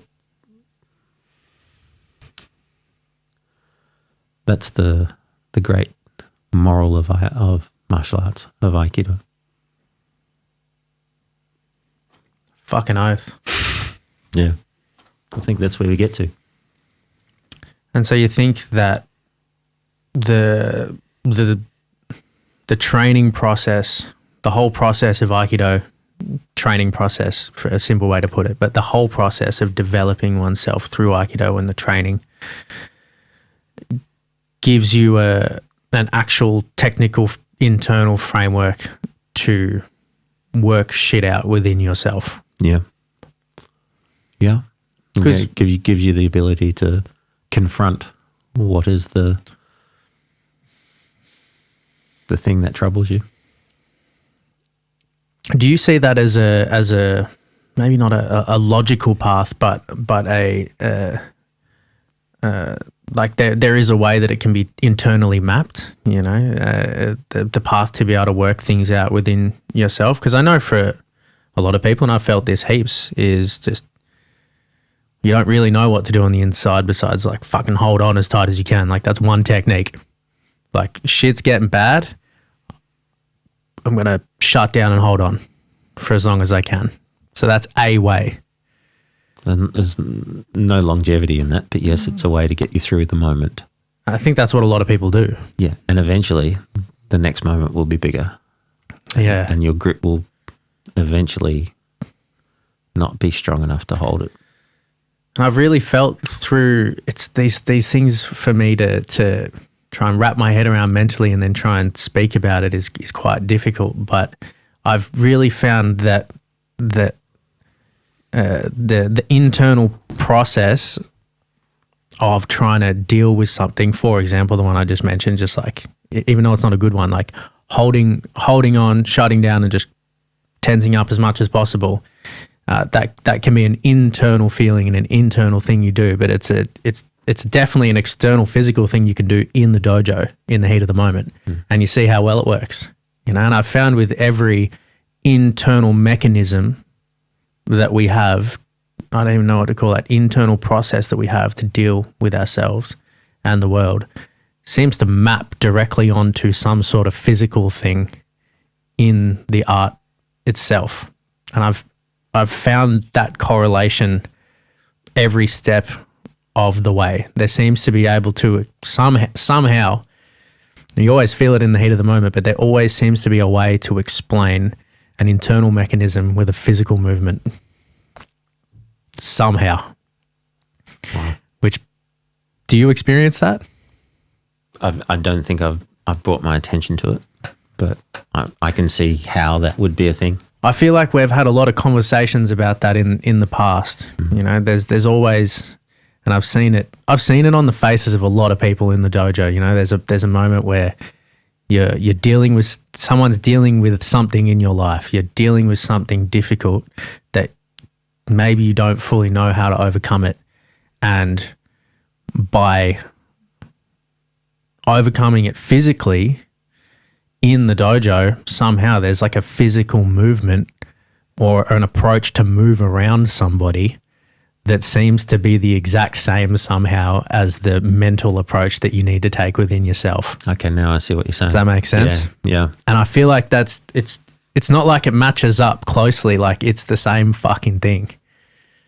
Yes. I don't know if that makes sense to anyone who's listening to this at home. Maybe it does to some point, somewhere in your life it makes sense. Or I'm going to keep trying to explain it properly throughout my life in the future. But it's something that I've felt strongly.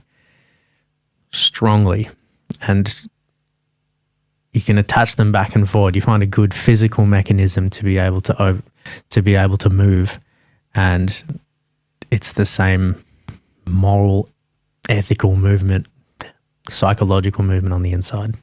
Well, yeah, because naturally, if you speak to a holistic healer, attention in a certain area of your body is relative to, i.e., an emotion or a trauma that happened somewhere, and that specific area is always related to this type of trauma.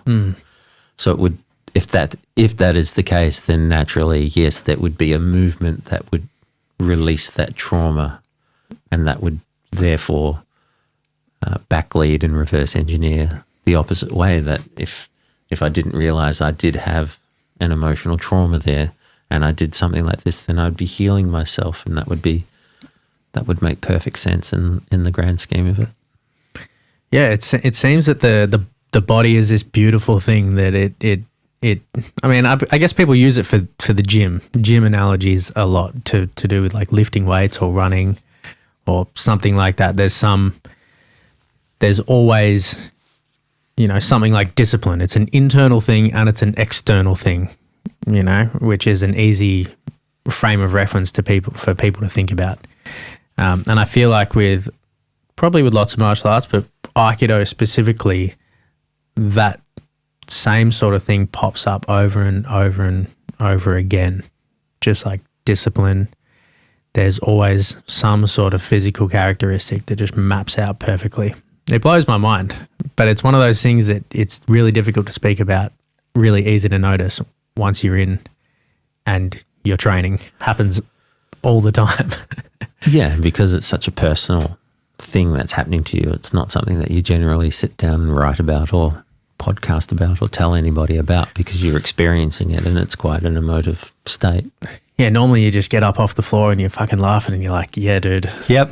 Yeah, laugh. That was it. Generally in Aikido, that was it. There's a lot of laughter when you're doing your tumbles and having techniques done on you. I think the best Aikido is the one that creates joy. So in that aspect, as long as it doesn't really necessarily matter about the technique, if you spontaneously giggle at the end of being dropped on your ass, just knowing that was so sweet and that worked such a treat, and it's a phenomenal roller coaster.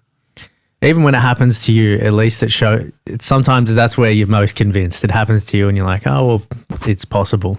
It's possible. Yeah. Yeah, it's the sweet golf shot, right? Yeah. The 1 in 90 shots that draws you back for the next 3 hours of tournament the next week to see if you can chase the dragon again. But yeah, it is.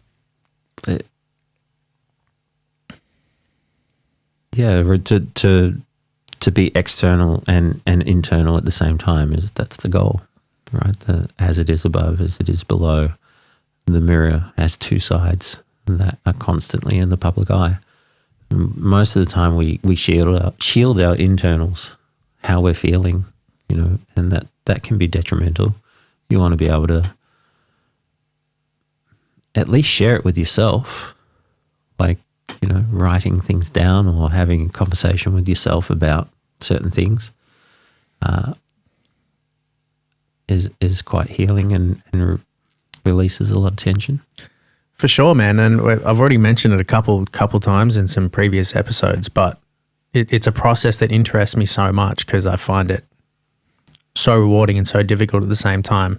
And there isn't many clear frameworks a lot of the time on how to do this, but just the simple process of being honest with yourself, like we were saying, having a good look at yourself, an honest look at yourself, and an honest appraisal of what you actually are, an honest appraisal of what I actually am, not what I want to be, not what I think I am, not what I was, not what my friends tell me, but just take an honest appraisal of what I fucking am is so hard because it's smoke and mirrors everywhere.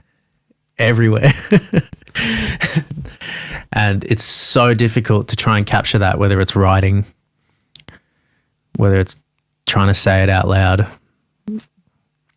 It's difficult to capture it. So having a mechanism to be able to find that, I think, is very rewarding. And I believe Aikido is a way. Do you think that's a byproduct of the social conditioning from primarily men? How so? Sorry. Do you think that, not expressing yourself and taking a good hard look at yourself is you're kind of taught not to? Have a pretty tough exterior, kind of don't show your emotions, don't share your grief.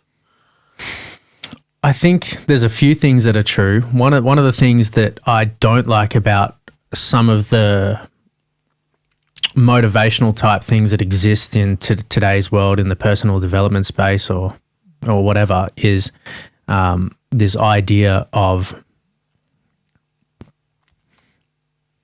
essentially like manifesting your will into existence, so to speak. And I guess what I mean by that is I feel like people are sold this idea that instead of, it's almost the opposite. Instead of having an honest look at yourself, it's to do the opposite of that. And it's to trick yourself so much and to lie to yourself so much to a degree that you believe that you're a completely different person, and then that's what creates the change.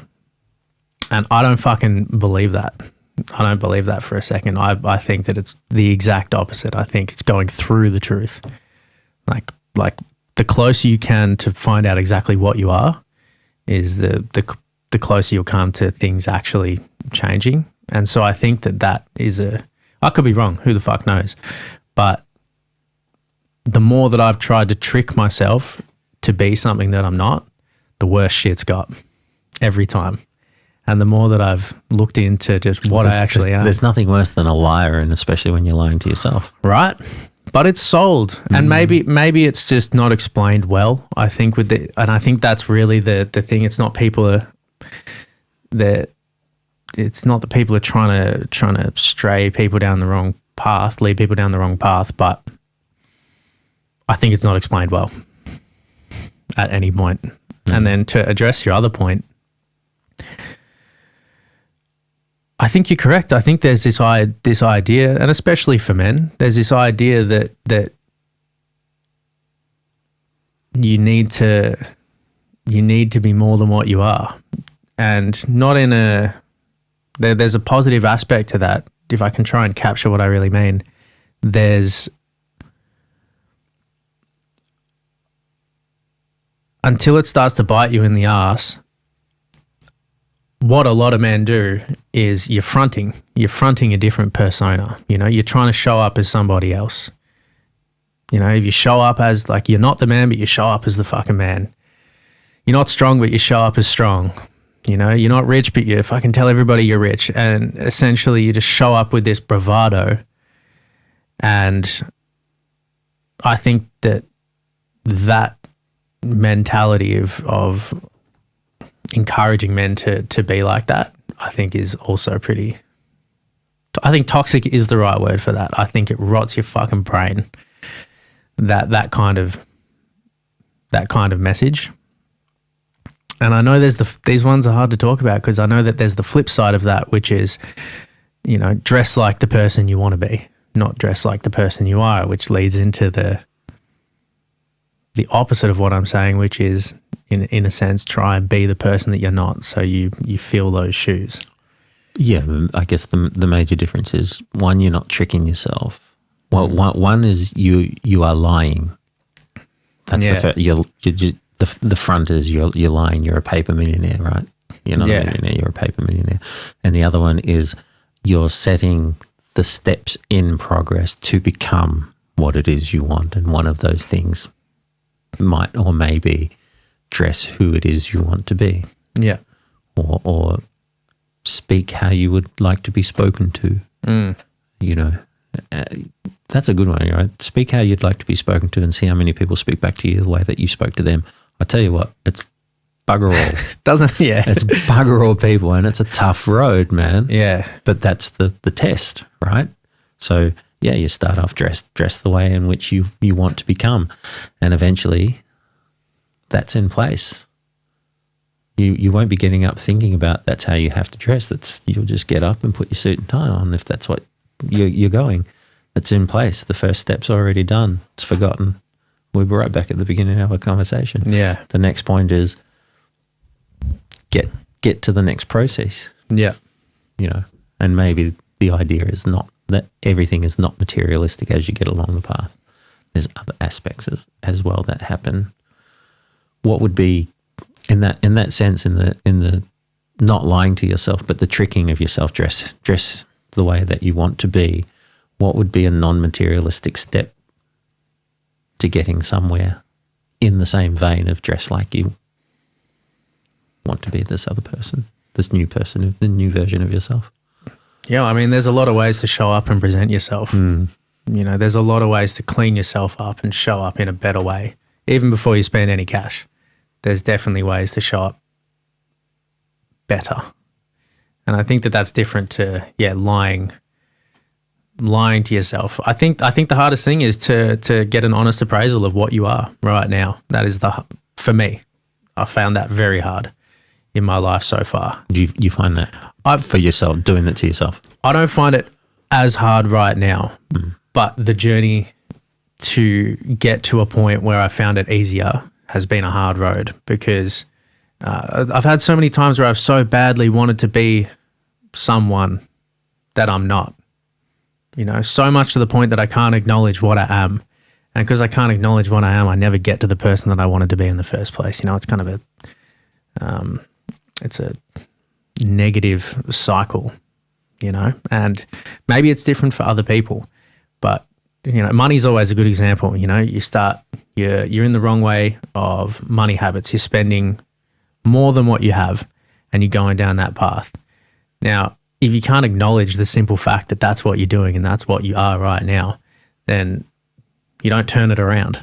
You don't have the opportunity to turn that around quick. So you do it for 6 months, you do it for a year until you're in a worse spot, and then it's even harder to acknowledge. And, we do that.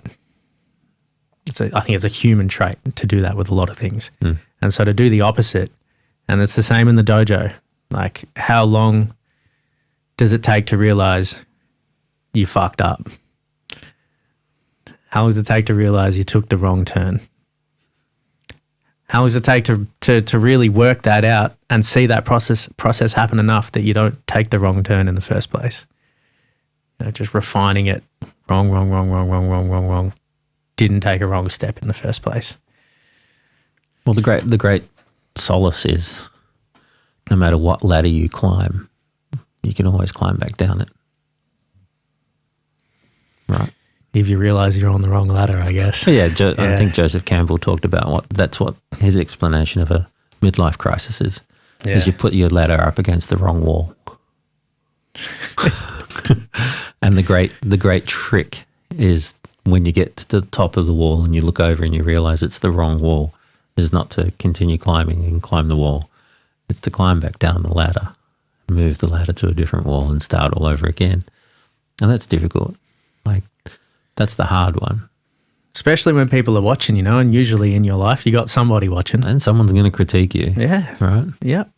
And that's actively taking a loss, actively walking back down the ladder is sometimes a public acknowledgement that you fucked up.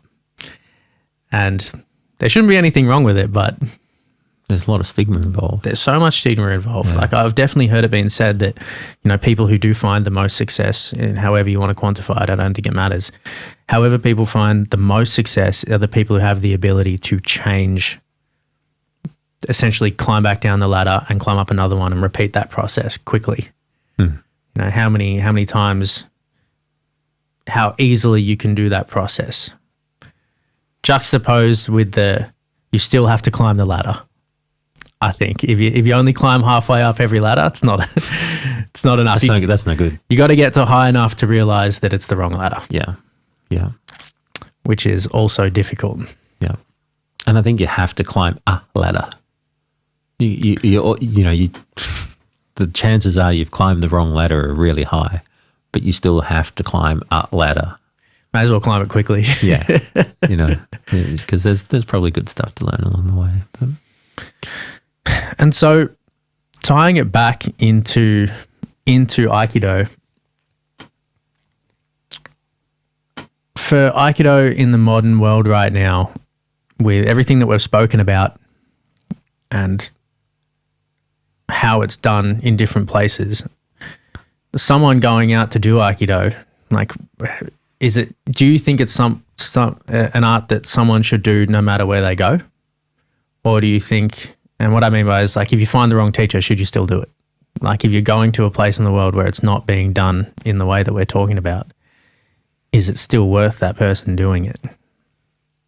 I think if you're the type of person that's just listened to what we've talked about and it's resonated with you, I think you'll be able to be in any dojo, under any teacher, for a period of time, for a significant period of time, half a decade, 5 years, black belt level, with your own mind controlling your own destiny through the form that's being presented to you in that dojo.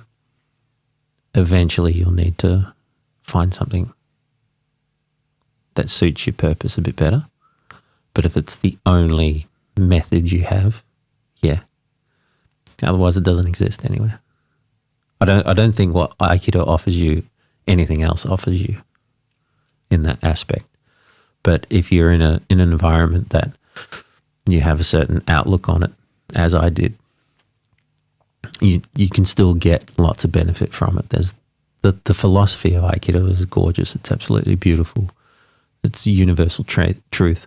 So you can garner so much. You can garner the respect and how to appreciate and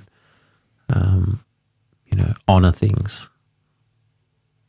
So there's a lot to be learned, because you generally, doesn't matter where you've come from, even very experienced martial artists from other martial arts find Aikido is overwhelming in the beginning stages, because there's a lot of etiquette involved. There's a lot of right things to do and wrong things to do, and how to act and how to perform, especially the training methodologies.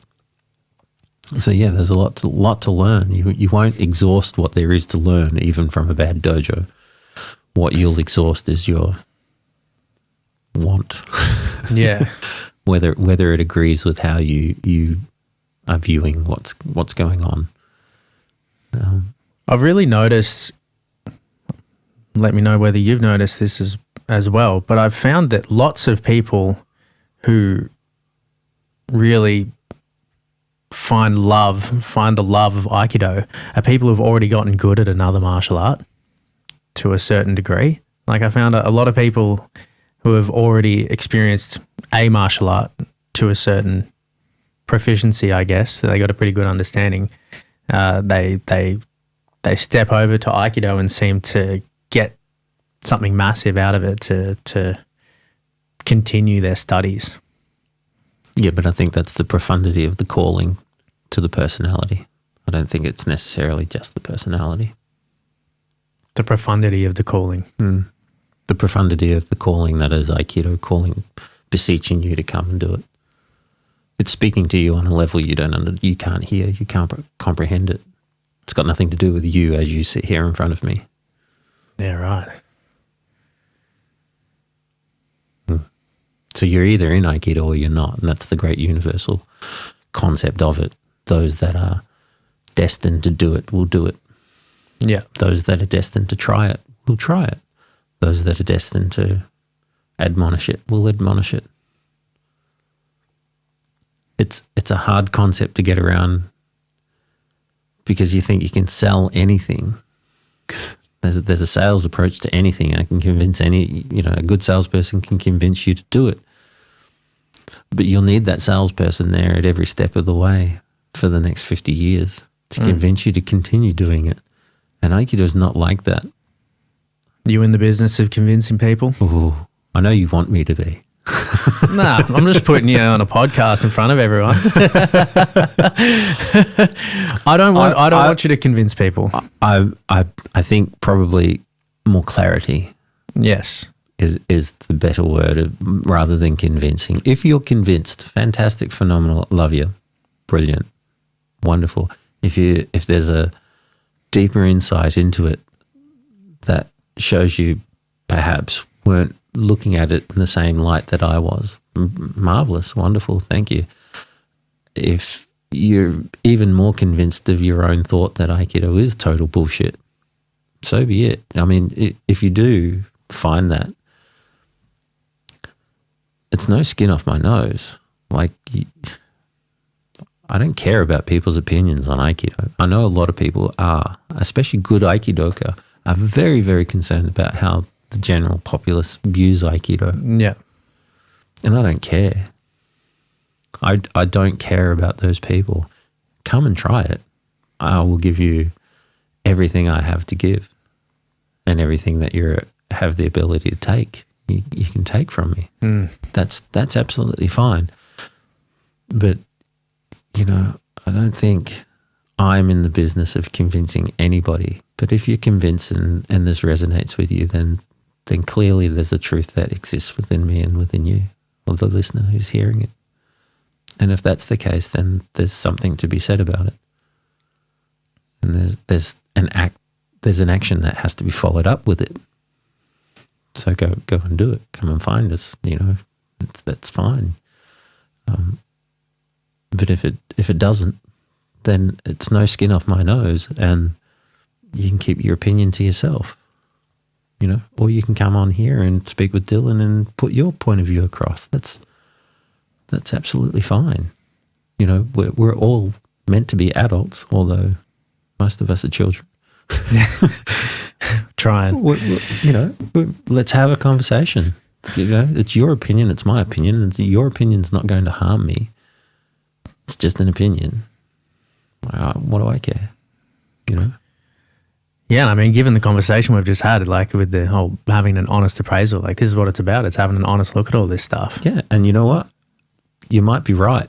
You might actually be able to convince me that I'm wrong. You reckon? You'd have to be really convincing. But, there's people out there that have a different approach to Aikido and martial arts, and that's the nature and the beauty of the society we live in. I think one of the reasons why, to me, you are convincing. I know you're not trying to convince, but the reason why a lot of this stuff, especially when it comes to Aikido, makes sense coming out of your mouth, is it's not just a theoretical thing that you're explaining to people. We haven't even gone into your story too much on this episode, but it's something that you've lived and breathed for coming up 30 years? 30 years. 30 years this year. And it's something that you've put into practice in your professional life as well for that time as well. So, and this comes down to any martial artist. Like someone could question me about it as well. There's only so far that I've gone with it, There's only so many practical occasions that I've actually had to put any of this stuff into use in any real way. But for someone like yourself you've had to put your life on the line in a serious way in a lot of occasions and employ the art to be able to protect yourself and protect people around you on a lot of occasions, and you're here to tell the tale. And so to me, it makes sense that you're not talking shit. Basically, if you hadn't had those things, I would question it, just like I would question anyone. If someone is just purely theoretical about their martial arts knowledge, like, it's worth questioning, right? Sure. Well, thank you. I appreciate those very, very kind and generous words. But well, it's just the truth, as you see it. That's the truth as I see it. It's close to how I've experienced it. So, yeah. It's a good truth. Yeah. To put it in really simple terms, you've had to use this shit and it's worked for you, and you've found out the ways that it hasn't worked, and you've refined the way that you teach it to fit those real world experiences. Yeah, but not limited to. Not limited to, which is probably an important thing to note in the way that things are taught. Yeah, yeah. there seems to be an approach in martial arts that if it doesn't work as a practical thing, then there's nothing there to be learned. Bruce Lee coined that term, take what is useful and make it your own and discard the rest. Now that cat was 33 years old when he passed away, man. Like, it's pretty young. That's your age. Yeah. What do you know about the world? Not enough. A lot, but there's a ton more to be learned in the next 30 years. I'm not on the knowing more. I'm on the knowing less side. That's for sure. So I think that seems to pervade all martial arts thinking somehow, for some reason. That is, so when you view something like Aikido that does tend to have a lot of things that don't look like of any use practically in self-defense or a fight, a street fight or a survival scenario. The concept, the idea is not to discard it. It's there for a reason. And I think a lot of people outside of Aikido discard Aikido because they don't see it. And that's perfectly fine. It's really hard to see. But a lot of people inside of Aikido don't also investigate why it's there. Master Brown is a Sherlock Holmes investigator when it comes to Aikido. And he certainly has points of view about certain things in Aikido that are pointless, useless, but he's also a master. He's done many, many stepping stones to get to the master's point. And perhaps if we were able to talk to him 45 years ago, there would be value in these certain things that he doesn't see value in anymore. And hence the idea that there's multitudes of things to learn from just about everything in Aikido. And it's a matter of you have to transcend through those things and not discard them without passing through them.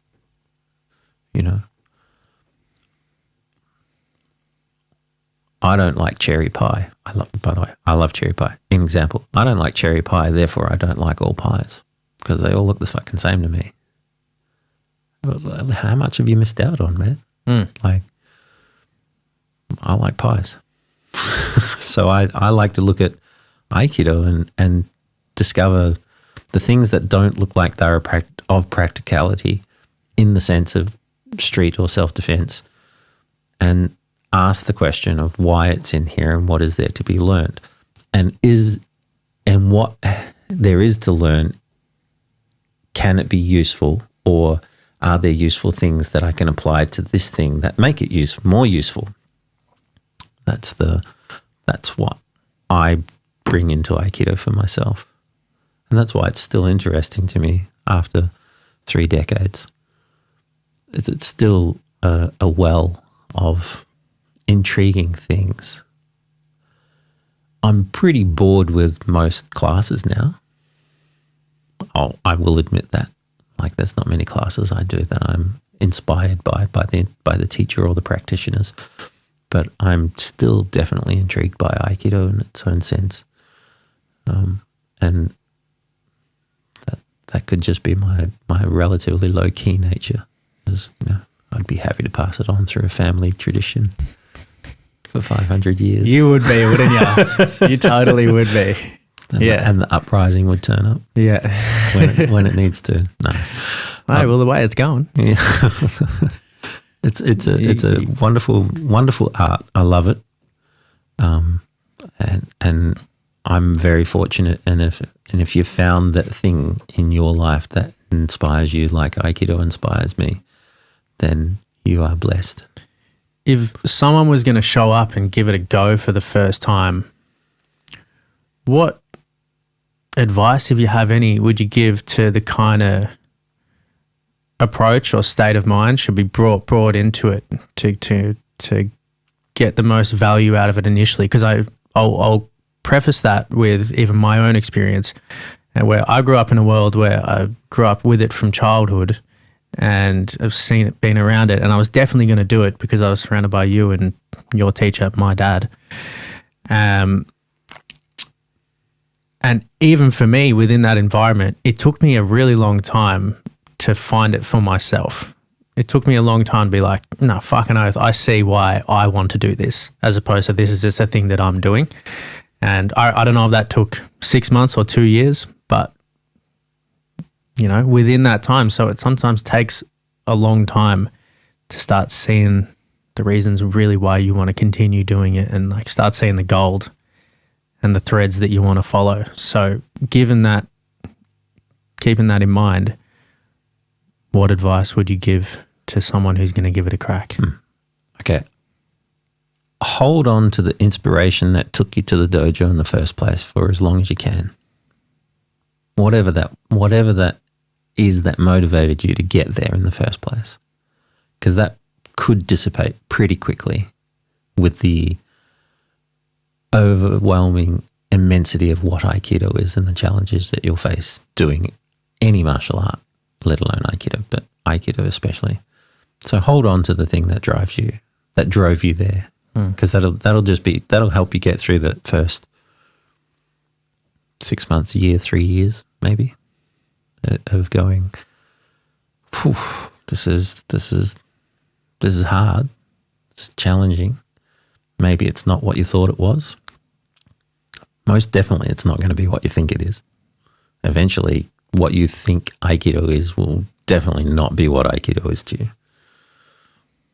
Yeah, that will be the next thing. Be a sponge, be an open-minded person. The next one will be tough. There's always politics in a dojo, who you align yourself with to garner favor. And if you're that way inclined, all power to you, but don't fuck anybody over doing it. Like if you really want to climb the ranks of the political systems in any organization, don't step on the people that are helping you get there, that your training buddies. Be diligent, be honest, be truthful, be humble.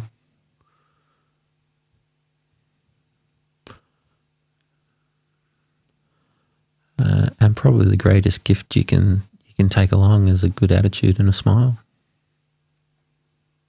I think if you walk in smiling, your training's going to be amazing. Doesn't matter.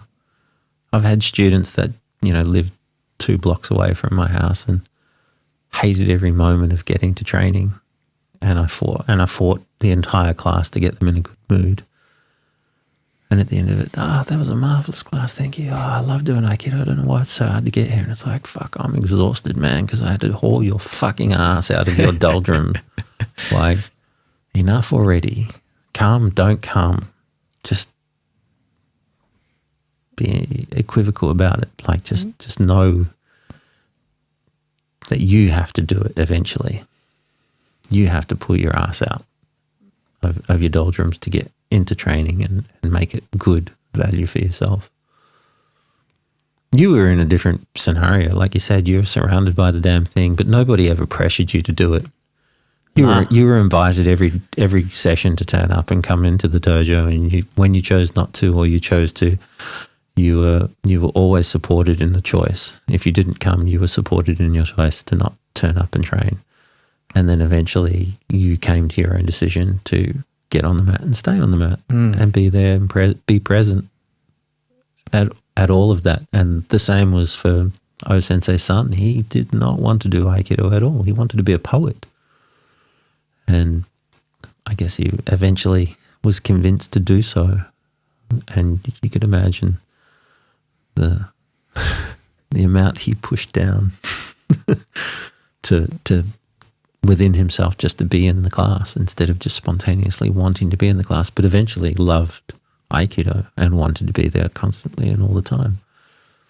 So I guess there's something to be said about being pressured to do something you don't want to do, but you were certainly left to your own devices, and then you had honest people around you constantly. Yeah. That were, for the best part, not very sophisticated in telling you what they thought.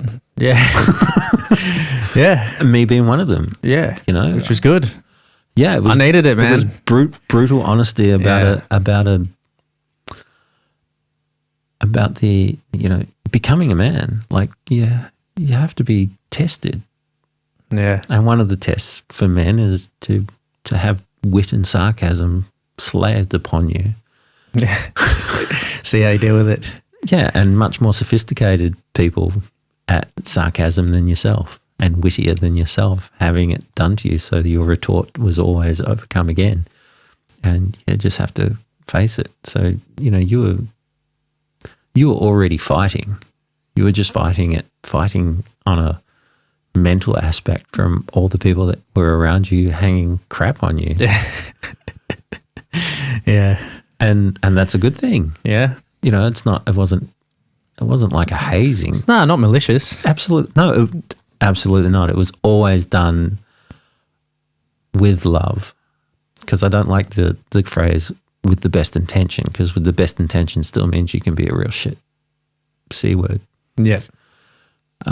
But with love, it was with love that your interactions with your seniors in those early teen years of yourself were, you were the honoured son of our master. You are the honoured son of our master. And you were treated appropriately as so, and we were given permission to do so. Yeah. Yeah. David certainly wasn't, sugarcoating or cotton balling you in any way. You were in a man's environment around manly men.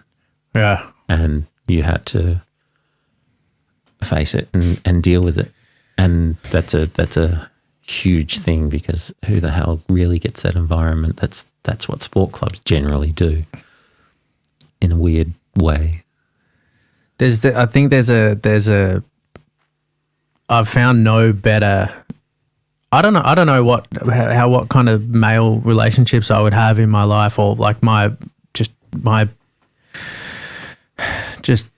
growing up as a man, trying to know how to deal with other men, how to communicate with other men, how to be just in proximity with other men. Like it's crazy business. We're all fuckwits in a lot of ways, and there's a lot of crazy men out there.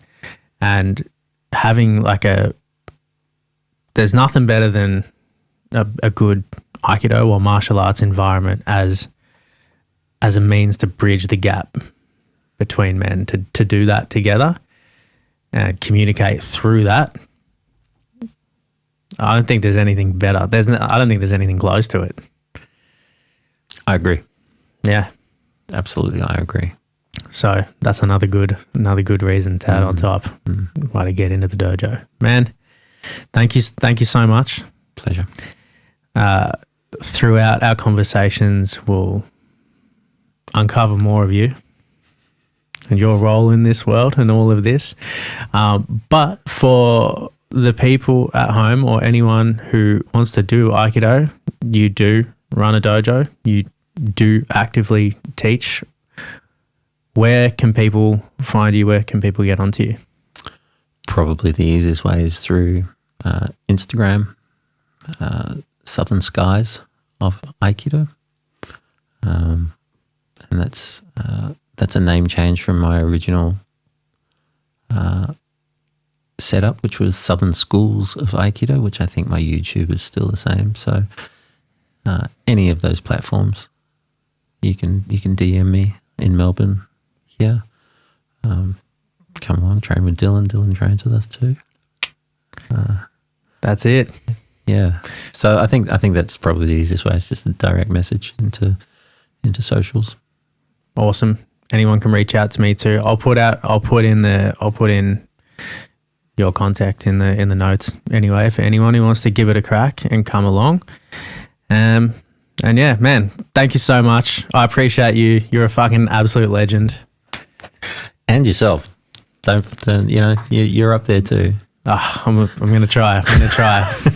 The more I can just keep getting legends on. But thanks for coming in, man. I appreciate it. I appreciate everything you do.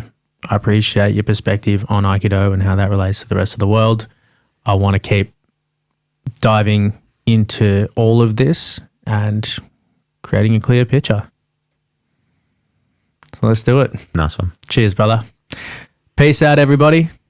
Have a good one.